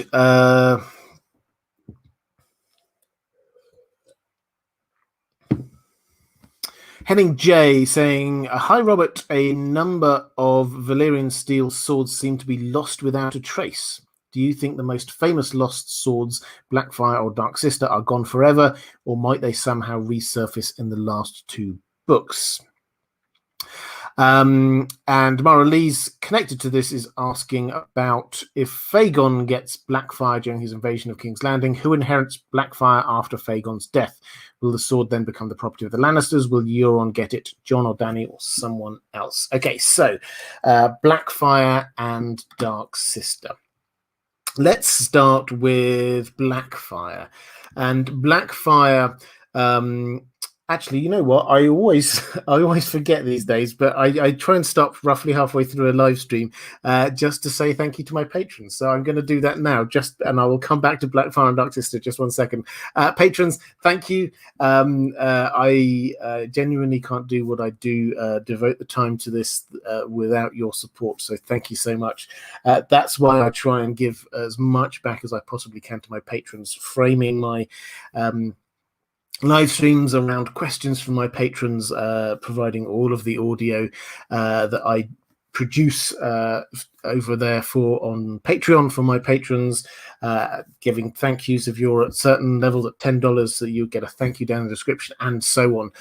If you're interested in supporting the channel, or you want to get access to some of the benefits of being a patron of Deep Geek, then please do go and check out the link. Thank you. But anyway, let's go back to Blackfire and Dark Sister. Blackfire first of all. So Blackfire, as a reminder, this is the ancestral Targaryen sword of Aegon the Conqueror. This was handed down king to king, basically, and became this symbol of kingship.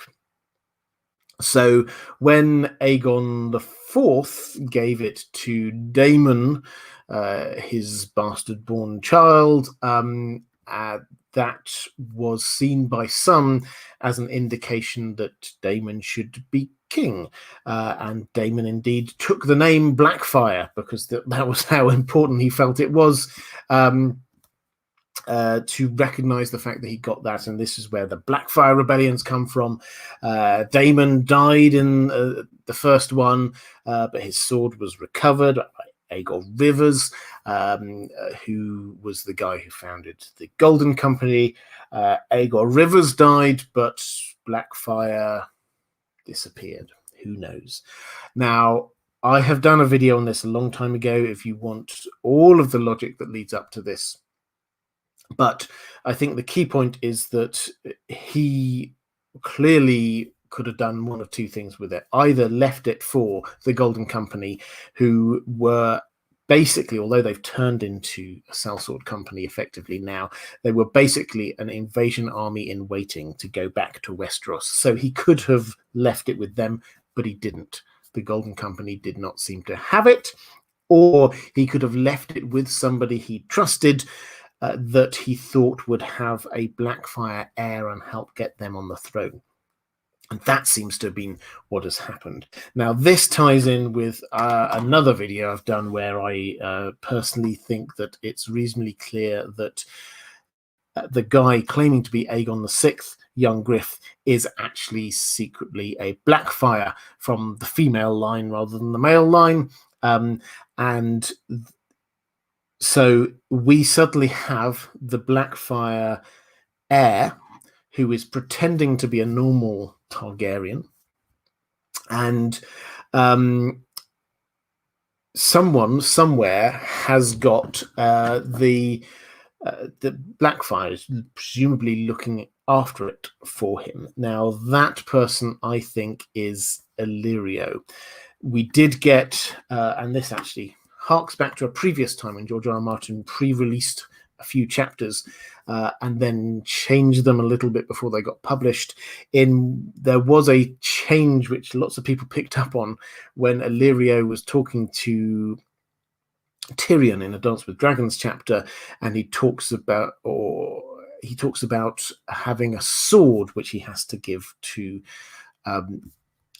young Griff, and an explanation. Now, what sword is this? Clearly a specific sword for him.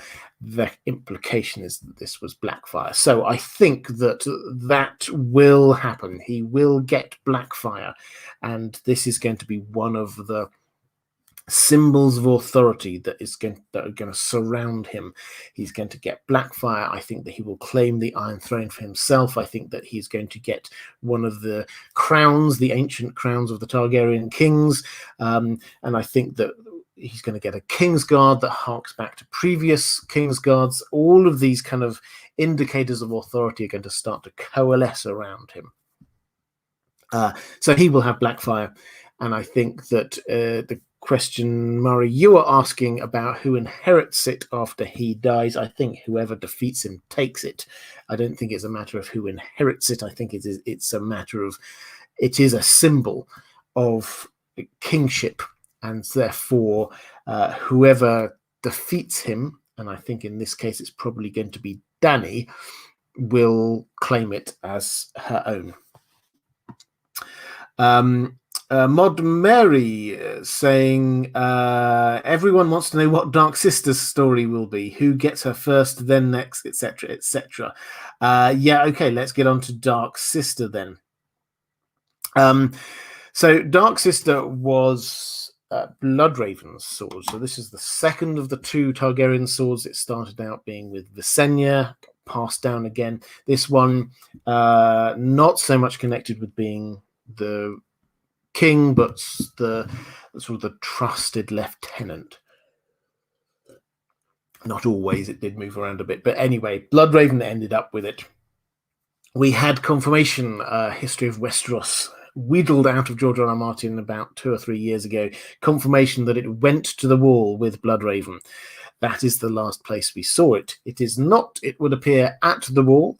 So the clear implication is it went north of the wall with Bloodraven when he went raging, and then he set up camp in what we now think of as Bloodraven's cave. So that, I think, is where it is, and that's where currently Bran and Mira and Hodor and all the rest of it are. Now, on the show, they gave this kind of a nod, I think, to this, which is something that they often did. They just sort of like lingered over something for a few seconds that meant nothing in the show, but probably meant something to the book readers, like they lingered over the sword Dawn, for example, in the Tower of Joy. They lingered over the Horn of Winter. They didn't do anything with either of those things. I think they lingered when Mira picked up a sword when she was running out of Bloodraven's cave. I think that was a nod to the fact that she, in the books, will pick up Bloodraven's sword, Dark Sister, and head down south with it. Now, until about a month ago, I would have said, and so she heads down to Winterfell with it. Maybe she uses it. I quite like the idea of Arya using it. She's a Dark Sister. And that's where I'd have ended up with it. But I read, and I don't know if you may well have heard of it, you may not. There was a book which came out recently saying "A fire cannot kill a dragon." And this was a series of interviews cut down very well. Dan Hibbard was the writer. You can find it on Amazon. I would recommend it. I read it myself. I made a video from out of some of the new clues we got for the Winds of Winter. It wasn't a book about the Winds of Winter, but clearly there were some clues based on what George R. R. Martin was saying. There were lots of bits of conversation with George R. R. Martin and what other people said that they'd been told by George R. R. Martin.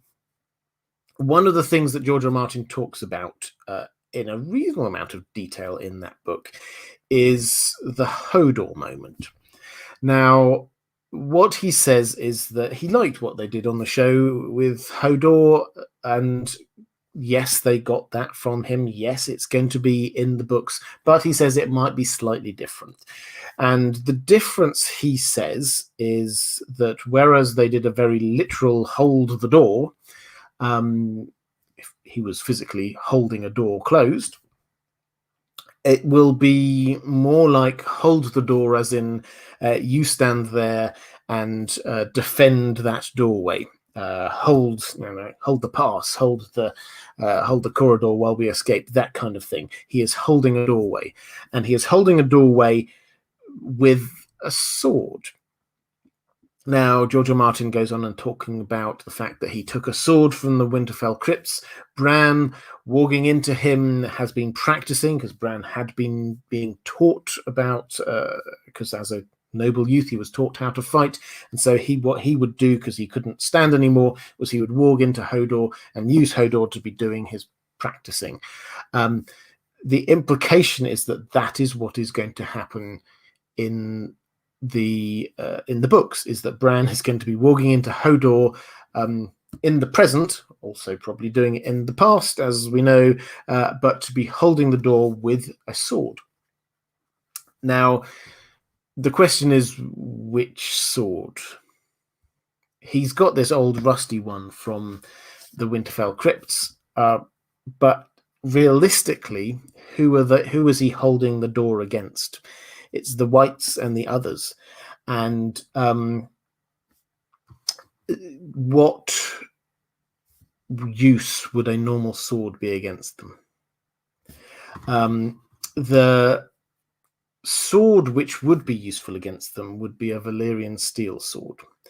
Now, it's a little bit of a leap, but it's following the pure logic. Hodor will be fighting the others and the Whites. That is how his death is going to come in the books. And is Bran going to allow him to have a sword which does damage or not? That is the fundamental question that we've got going on there. So there's a possibility, and I think it's quite a strong possibility, that actually Dark Sister gets wielded by Hodor. It'll be quite tragic, but that's entirely possible. Right, let's go on to a question. Eric Fugg is talking about Valyrian steel armor. Do you think Euron will have a sword to accompany his Valyrian steel suit of armor? I could see him taking one of the two Iron Men Valyrian swords from Harris Harlaw or House Drum. Alternatively, perhaps Euron found a Bright Raw and will present it at Casterly Rock. However, Tyrion finding Bright Raw in a ruined Volantis makes some sense as well. So Bright Raw was the Lannister Valyrian steel sword, which got lost in a rather ridiculous attempt to go to old Valyria. Now, might Tyrion pick it up? Possibly, but he's not a fighter, so the idea of him having the sword is not great. Yes, it would sort of show that he's a Lannister and all the rest of it. So, but thematically, I don't think that kind of works. The idea that Euron found it, I like this idea, and he's going to present it at Casterly Rock, and that's how he's going to wheedle his way into Cersei's favors. I think that's entirely possible. Him taking a Valyrian steel sword from one of the Ironborn families that has one, again, it's possible. But I think the fact is that in the short term, he doesn't need it. He's wearing the armor because what he's doing is, in his first battle that we're going to see in the Winds of Winter from him, he is just trying to create carnage, and all he needs to do is protect himself, and a normal sword would do that, but it's the armor is the main thing. Yes, having him there in Valyrian steel armor and a sword would be astonishing, but I don't think that's necessary. So yeah, I like these ideas, and they're all entirely possible, but I don't think we can say at the moment that they're likely. Josh Sagar saying, addiction to your Song of Ice and Fire content helped me fight my addiction to cigarettes. Hope you and all your loved ones are doing well. Well, thank you. That means a lot to me. I mean, I don't want to be an addiction myself, but if you got over your addiction of cigarettes or any addiction, then congratulations. That's I can only imagine that's the hard work that must have gone into that. So well done, and I feel honoured to be a little bit of a part of that. So thank you. Ariel Winchester. Hi, Robert. I know it's not Valyrian steel, but what are your thoughts on House Dane's sword Dawn? If not Valyrian steel, what is it? Is it truly made from a star, or could this be where the legend Lightbringer came from? I'm curious to know what the theory or tinfoil is. So I've talked about this a little bit already, but let's bring all this together and then add a little helping of tinfoil on the side. So yes, I think this did indeed come from the heavens. I think the meteorite story, it kind of makes sense, if only because the other names that they've given seem to work with it. So Starfall as a place for an island that fits, and that's clearly an ancient name. So yes, I think that clearly a meteorite did strike down there. Clearly this is not Valyrian steel. This is made from something that is sort of otherworldly and different. So yes, coming from the heavens does seem to make sense. So I do buy in, with the lack of a better explanation, I do buy into this idea that what we have here is a unique sword made from extraterrestrial metal that is magical. Now, where does this fit in with the Lightbringer thing? Clearly, being the Sword of the Morning is the person who holds this sword, and they have to be proven worthy before they can. The sword itself is called Dawn, ending the long night. The language is just too close to the bone not to be connected in with the long night. Added to which, George R. R. Martin's refusal to say what the House Dane words, because they're a bit spoilery, also clearly shows that there is some link in here to the long night. My tinfoil, which I don't remember exactly where I picked this up from, one of the other wonderful content creators, and I think I scoffed at it at the time, but having thought more deeply on it, it does kind of make sense, is that perhaps this was the original ice.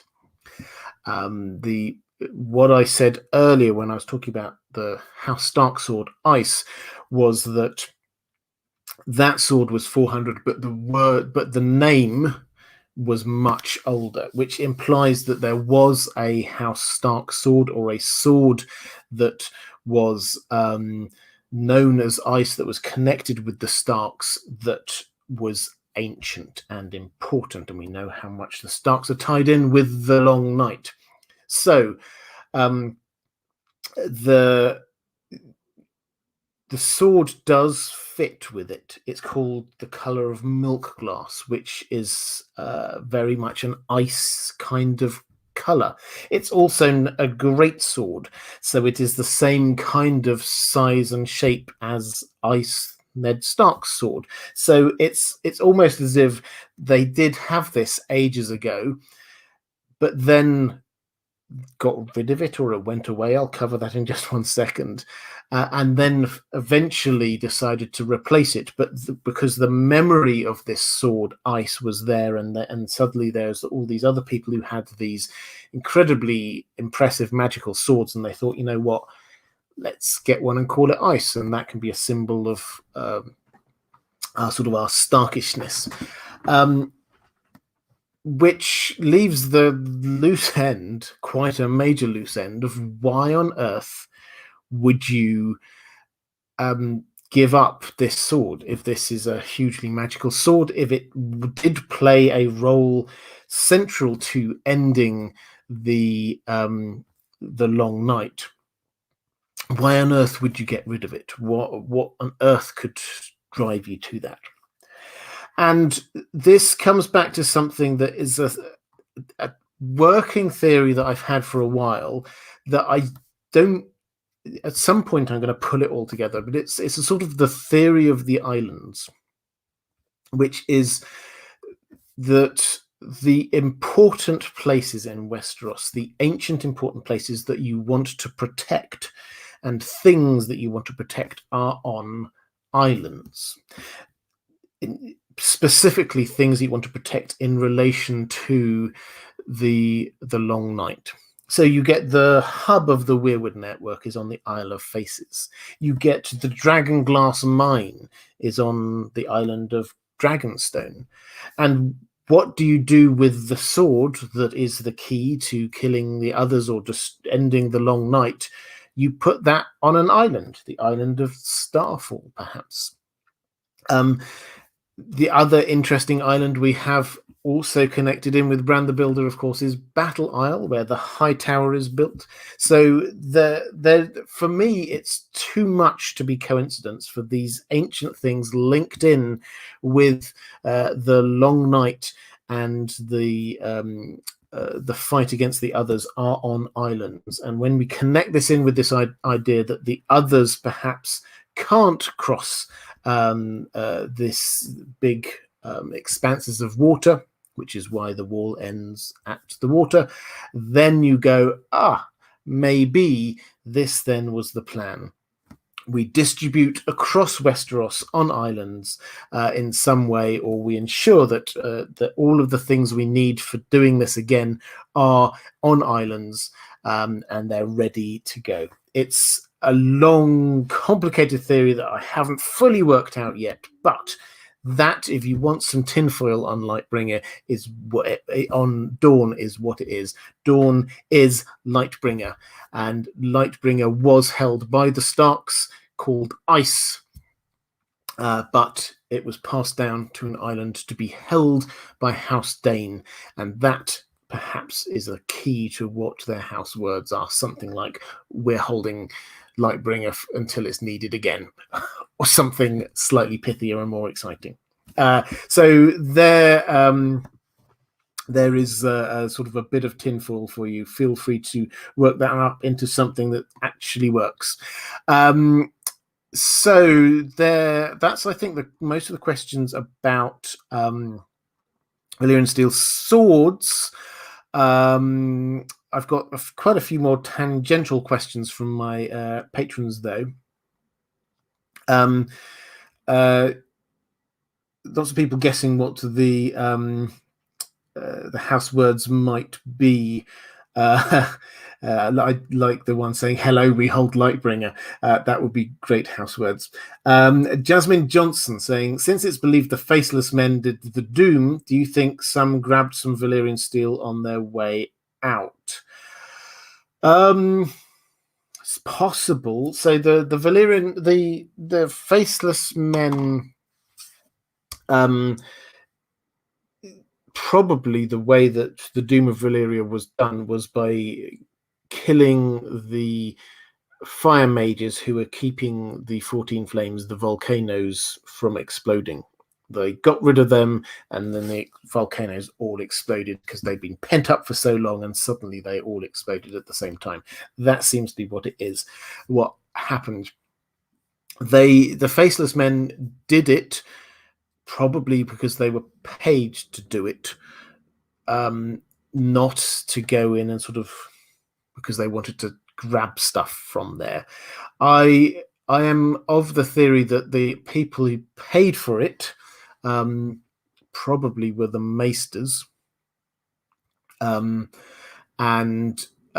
they probably did grab Valyrian steel beforehand, before it all blew up, and lo and behold, they do seem to have knowledge of how to at least reforge Valyrian steel, and have Valyrian steel that they can use to be having links in their chains. So that does add up. I don't personally think the Faceless Men took Valyrian steel swords. I don't think that's what they're about. But I think that perhaps the maesters, who were probably behind it all, were likely to have done that. Arcanics 1971, the House Dane words, "Well, that explains the Tower of Joy." Great. I do like that a lot. Kraken Tacos, thank you so much. So you've got a run, no power. I hope all is well with you there. Question from Diego Godoy saying, "Hola, Robert. Thank you so much for following my suggestion of having this live stream. You're very welcome. As I say, I do try and, as much as I possibly can, take the lead from my patrons in terms of what kind of content I produce. You've just made my week. Oh, I'm so pleased. My question is, how old are Valyrian steel swords? Hundreds, thousands of years old?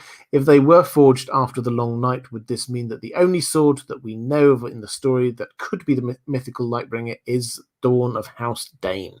Thanks. Yeah, I think you've expressed that in a way a lot better than I did. Certainly a lot more pithy way. That Valyrian steel swords, yes, they are hundreds of years old. Maybe some of the older ones are 1,000 or more, but the Valyrian freehold does not go all the way back to the Age of Heroes and the Long Night and things like that. So no, Valyrian steel swords are not old enough to be Lightbringer. If Lightbringer as a sword exists, the sword that was there and used in the first Long Night, if that very same sword exists, the only option, as you say, the only option we have is Dawn. That's the simple fact. We are either, therefore, if we want there to be Lightbringer as a sword in this story, we either have to accept that it is Dawn, the sword, or it is going to be forged afresh in some way. Just pour myself a little bit of water. Okay, Catherine Furseth. Do you think that Valyrian swords or steel will play a significant or determining role in undoing the magic of the others and thus defeating them? Or will it just be one of several practical weapons in the fight? Well,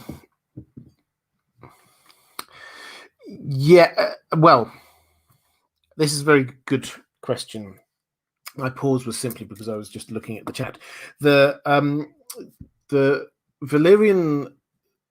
Sorry, actually, no. Apologies. I will take a step back. So the undoing of the magic of the others, this, I think, is central to our understanding of how the others are going to be defeated. This is not a matter of the army of the living being better fighters in whatever way than the others, and that is how the others are going to be defeated. That is not the answer to this. This is not how George R. R. Martin, the pacifist, is going to end his story by having one huge army defeating another huge army. This is not a story where war is being glorified as the correct means to an end.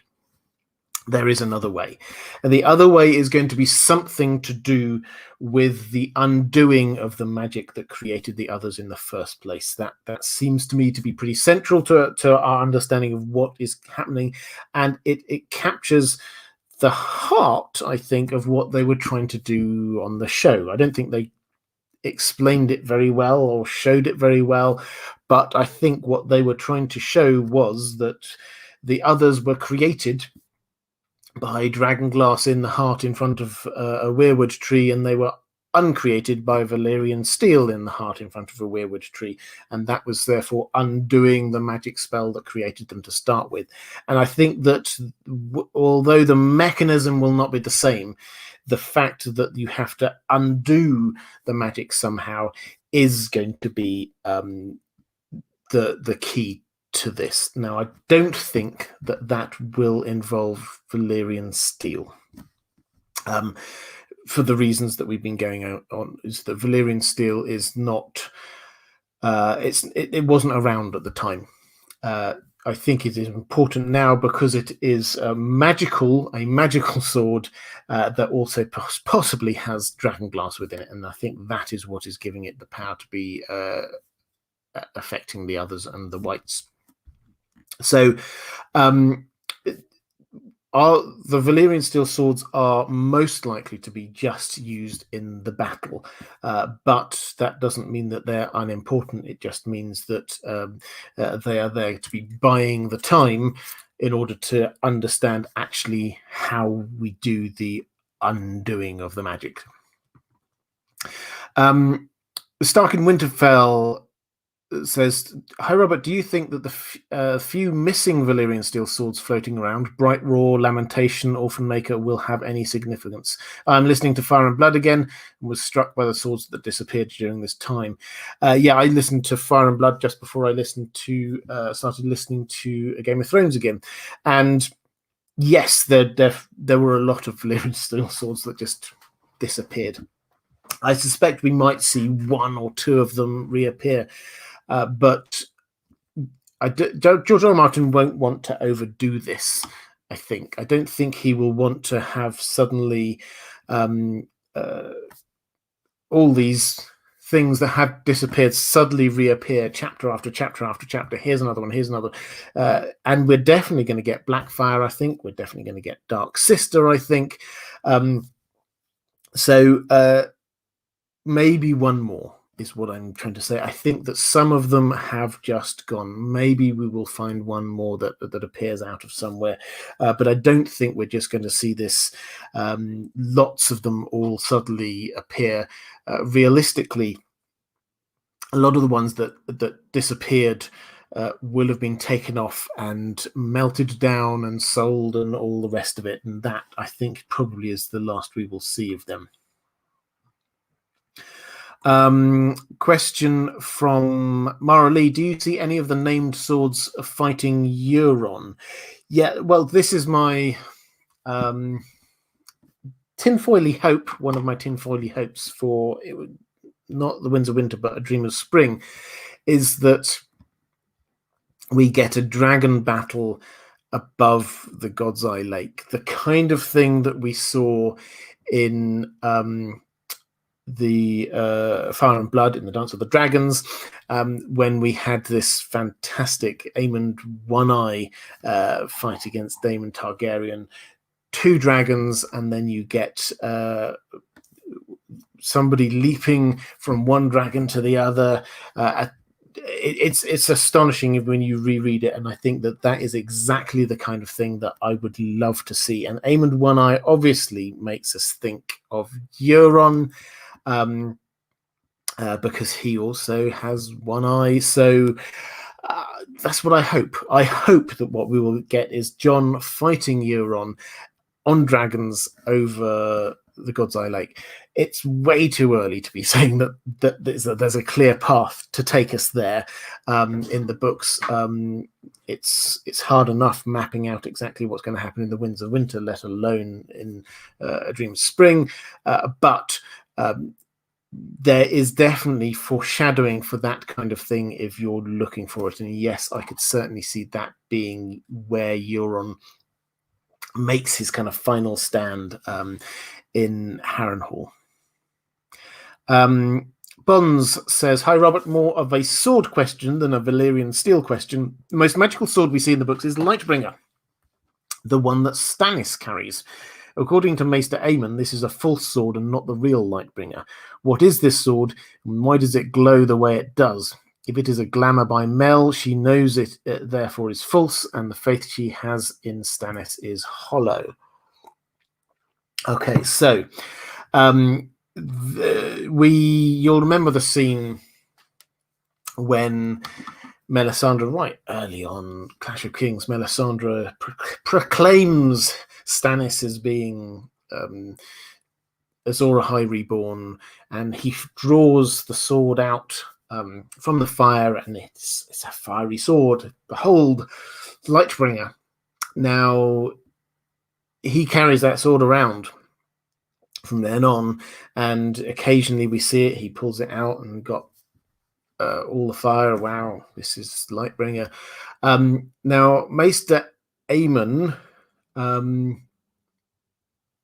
asks to see it, which everyone goes, well, you can't see it because you're blind, but he has it drawn in his presence, and he is very clear with Sam that that is not Lightbringer, because although it might have light, it does not have warmth, which clearly implies that this is some sort of a glamour or something going on there, that is not actually a sword on fire.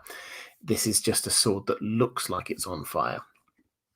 So, is this one of Melisandre's tricks? Almost certainly. We see from her POV chapter in Dance with Dragons is that she happily admits to herself that she uses powders, she uses sleight of hand, she uses all sorts of tricks to make herself look more powerful than she actually is, to make people think she's doing magic when she isn't, to be pushing her own agenda. And so, yes, this almost certainly is just a Melisandre trick, because it's pushing her agenda. Does that mean, though, that she knows that Stannis is not Azor Ahai? No, she clearly does think, we've had her POV, she clearly does think that he is, and this is just something that she felt had to happen to prove to other people, because they can't see things in the flames. She has to see in the flames, and that is what she has decided. And now, how does she prove to other people? Well, by this fiery sword. That's one of the reasons. So I think this is just her way. She doesn't actually care so much about why people believe. It's the fact that they do believe and follow is what she cares about.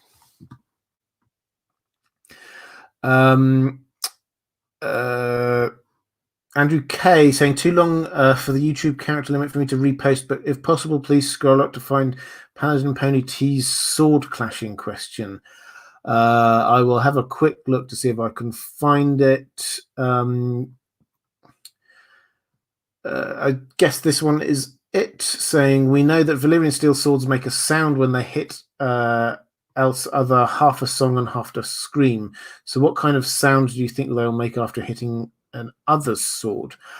I don't know. The sound of the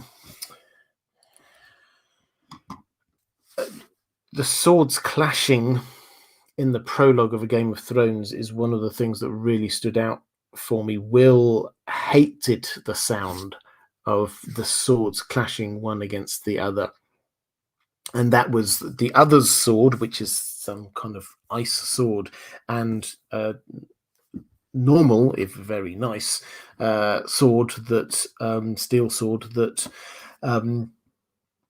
Waymar Royce had, and they made this horrible screeching sound that he desperately wanted to stop. So I think, yes, if you get one of the other swords against a Valyrian steel sword, it definitely will shriek and sing.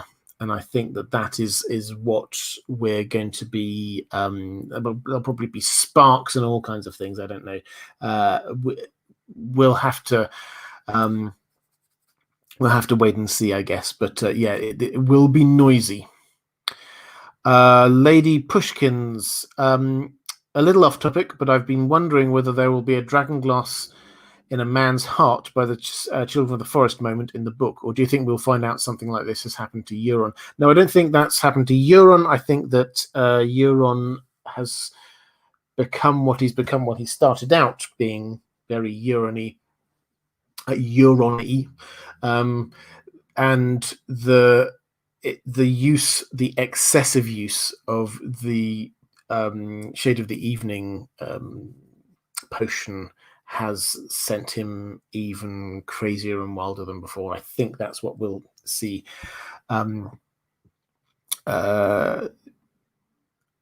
Going on there. In terms of whether there will be a dragonglass in a man's heart by the Children of the Forest moment, not specifically like that, I don't think, but there will be some. We will get to understand some magic that happened to create the others, I think is where I will go with this. And I do wonder, and I should probably look into this a little bit more, but the Long Night, the first prequel show that got cancelled after just the pilot, we heard lots of strange stories of Children of the Forest and darkness and magic and things going on in the skies. I wonder whether what was happening there was this magic. I think perhaps what they were doing was going right back and going, this wasn't exactly what happened for the creation of the others. This was something huge, because on the show, what happened was just they were in a field and then and that was it. Suddenly, an entire new kind of life was created, and that. I don't know about you, but I felt a little underwhelmed by that. We've been told that the Children of the Forest, they sacrificed thousands in order to be casting the Hammer of the Waters. This is darkness. This is horrendous things happening all over the place. This is not just a little bit of dragonglass pushed into a heart and then eyes turning blue. It's more and bigger and deep. So I wonder whether we were going to be shown the real version of how that all happened, which would be pretty epic, it has to be said. And it's something I've been thinking about quite a bit. In fact, this is connected in with a video I'm going to be doing not next, but in a couple of weeks' time, about the seasons in the world of Ice and Fire and what exactly is going on there. But I've digressed. Will we see the dragonglass in a man's heart and by the Children of the Forest moment? Yes, but so much bigger, so much more of what's going on, so much darker, more frightening. The Children of the Forest are not fluffy little happy creatures. They are really quite dark, mysterious creatures. Reflective Rambling, thank you again for picking up a question from someone else. Josh Sagar asks, if I had a Valyrian steel sword, what I would name it. Good question. If I had a Valyrian steel sword, I'm happy to have suggestions from the chat. What would I name my Valyrian steel sword?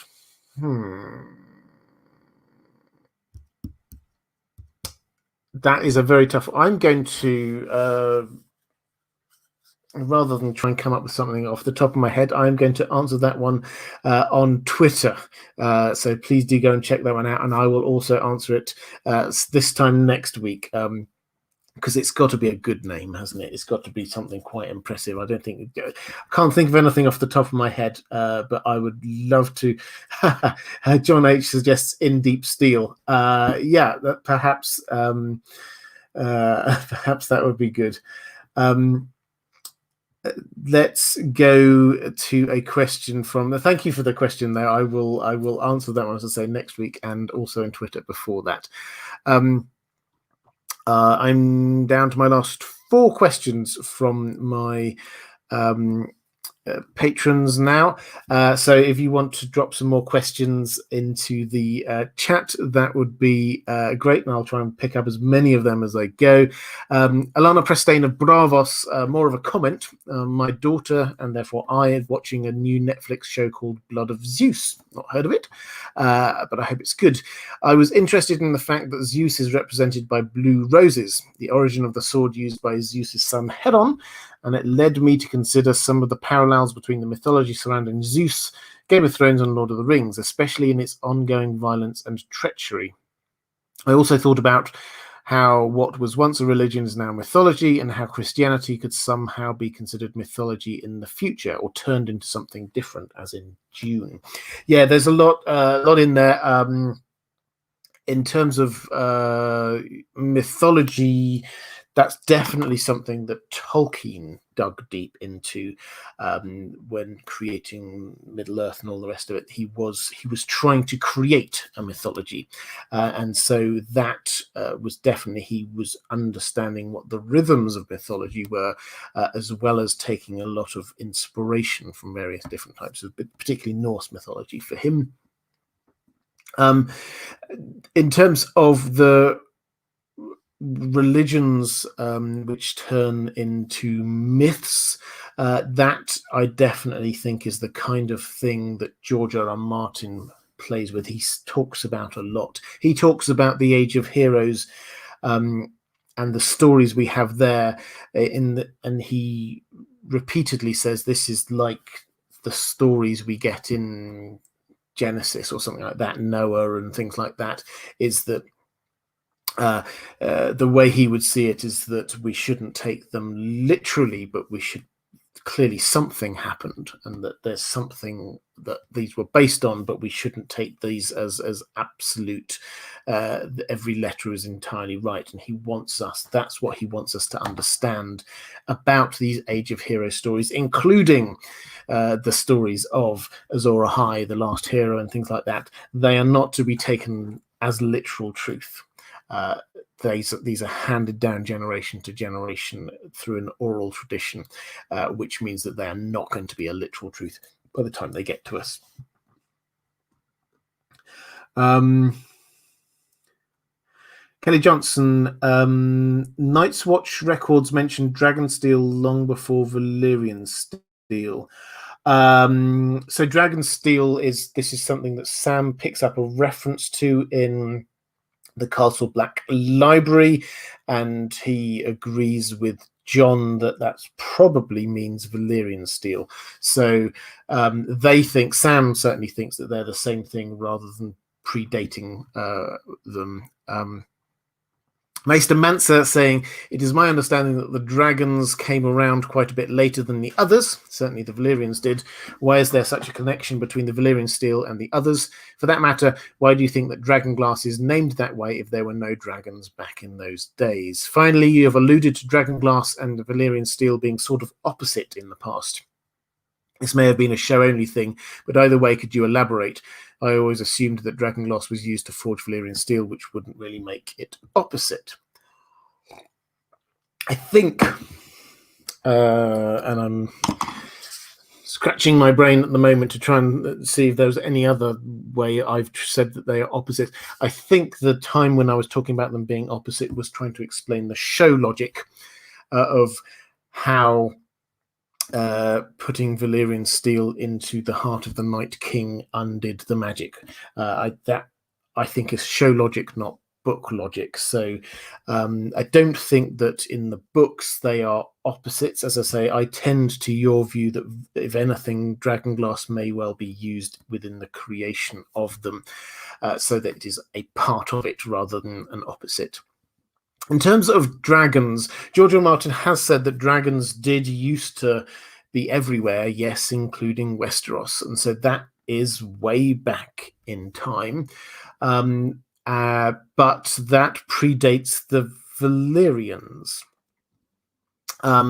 So why is there such a connection between the Valyrian steel and others? I think that this is the link with Dragonglass, which is what we were trying to say. And obviously dragons are hugely powerful, magical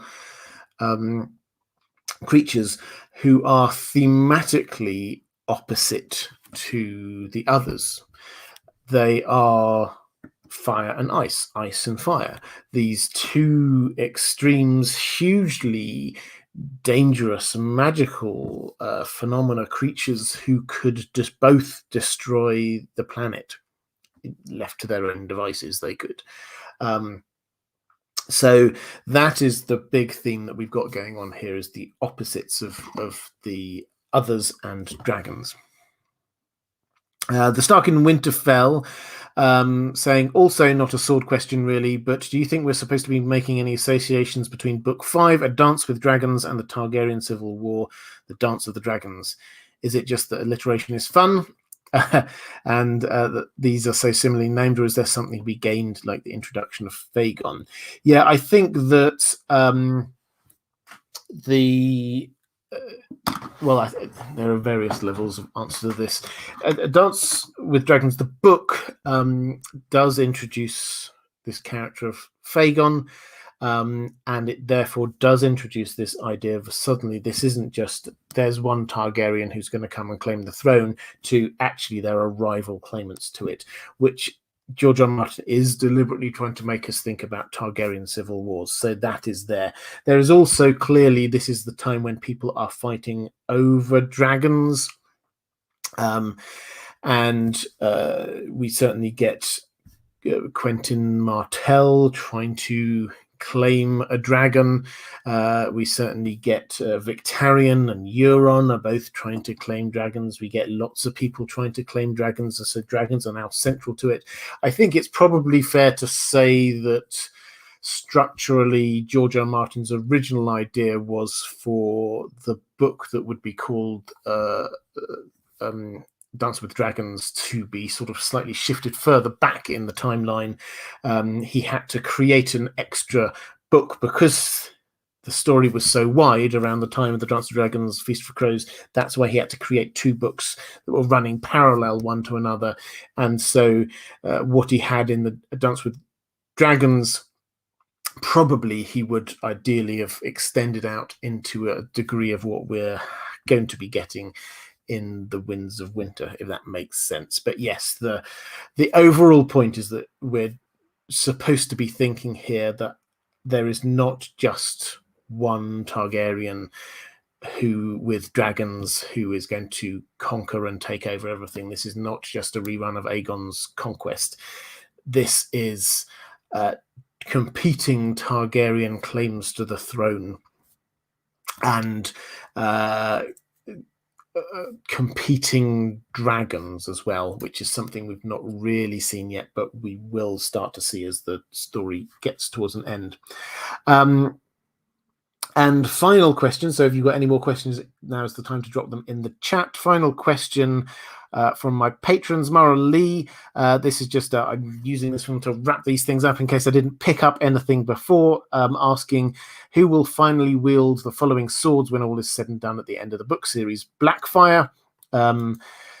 I think that will, and I will try and do this quite rapidly. So Blackfire, start off with Fagon, and I think Dany is going to get it, and I think it's going to be then left there, and Bran, although he won't use it himself, will allow it to be used as a symbol of his new kingship.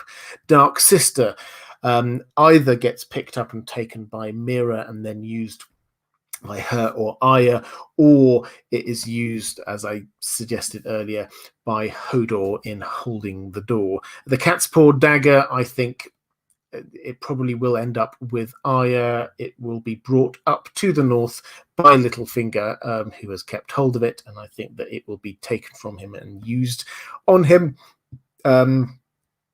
Widow's Wail is a very well Oathkeeper, I think Brienne will keep hold of until the very end, at which point it will probably be reunited with Oathkeeper up at Winterfell. The Widow's Wail is the one which is least certain in my mind of the journey that it takes. Maybe Jaime is going to claim it, but the journey it takes up to the north. Okay, let's have a quick flick through the chat.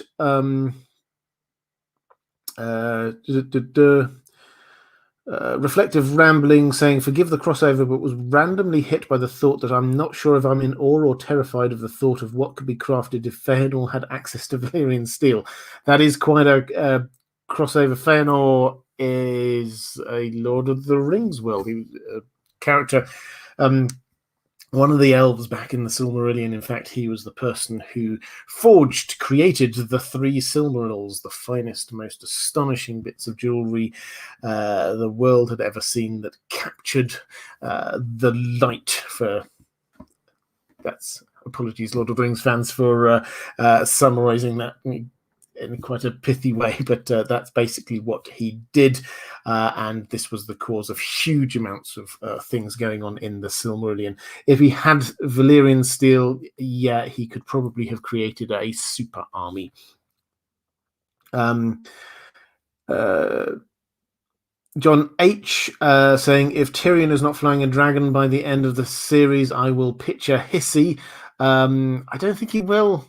I'm sorry. I want him to, but I don't think he will. I think John will, and then I think the other one, I'm increasingly coming around to the conclusion, will be Euron. That's, I think, it in terms of the chat. So Barrel Raider saying, looking forward to the first live stream focusing on Lord of the Rings.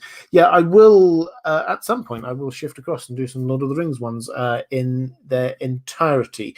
I would be fascinated to know how many people would love that, and how many people are just interested in the Song of Ice and Fire ones.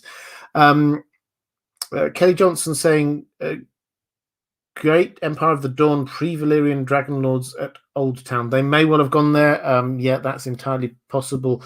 I don't think we've got huge amounts of evidence other than the foundation of the High Tower, but that is, yes, they may well have done that.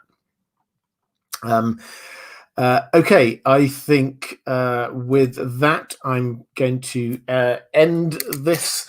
Thank you so much for everyone. Some fantastic questions. I really enjoyed this one. If you are at all interested in other videos like this one, live streams looking at great character subjects, topics within the Song of Ice and Fire, there is a link to them up here. If you would like to support this channel, if you would like to get access to some of the things I do just for my patrons, there is a link appearing somewhere up here. Okay, guys, thank you so much. I'll be back next week. Haven't decided the topic yet. Very happy patrons for you to be sending me any suggestions, but I will be back same time next week. Take care, everyone. I shall see you soon.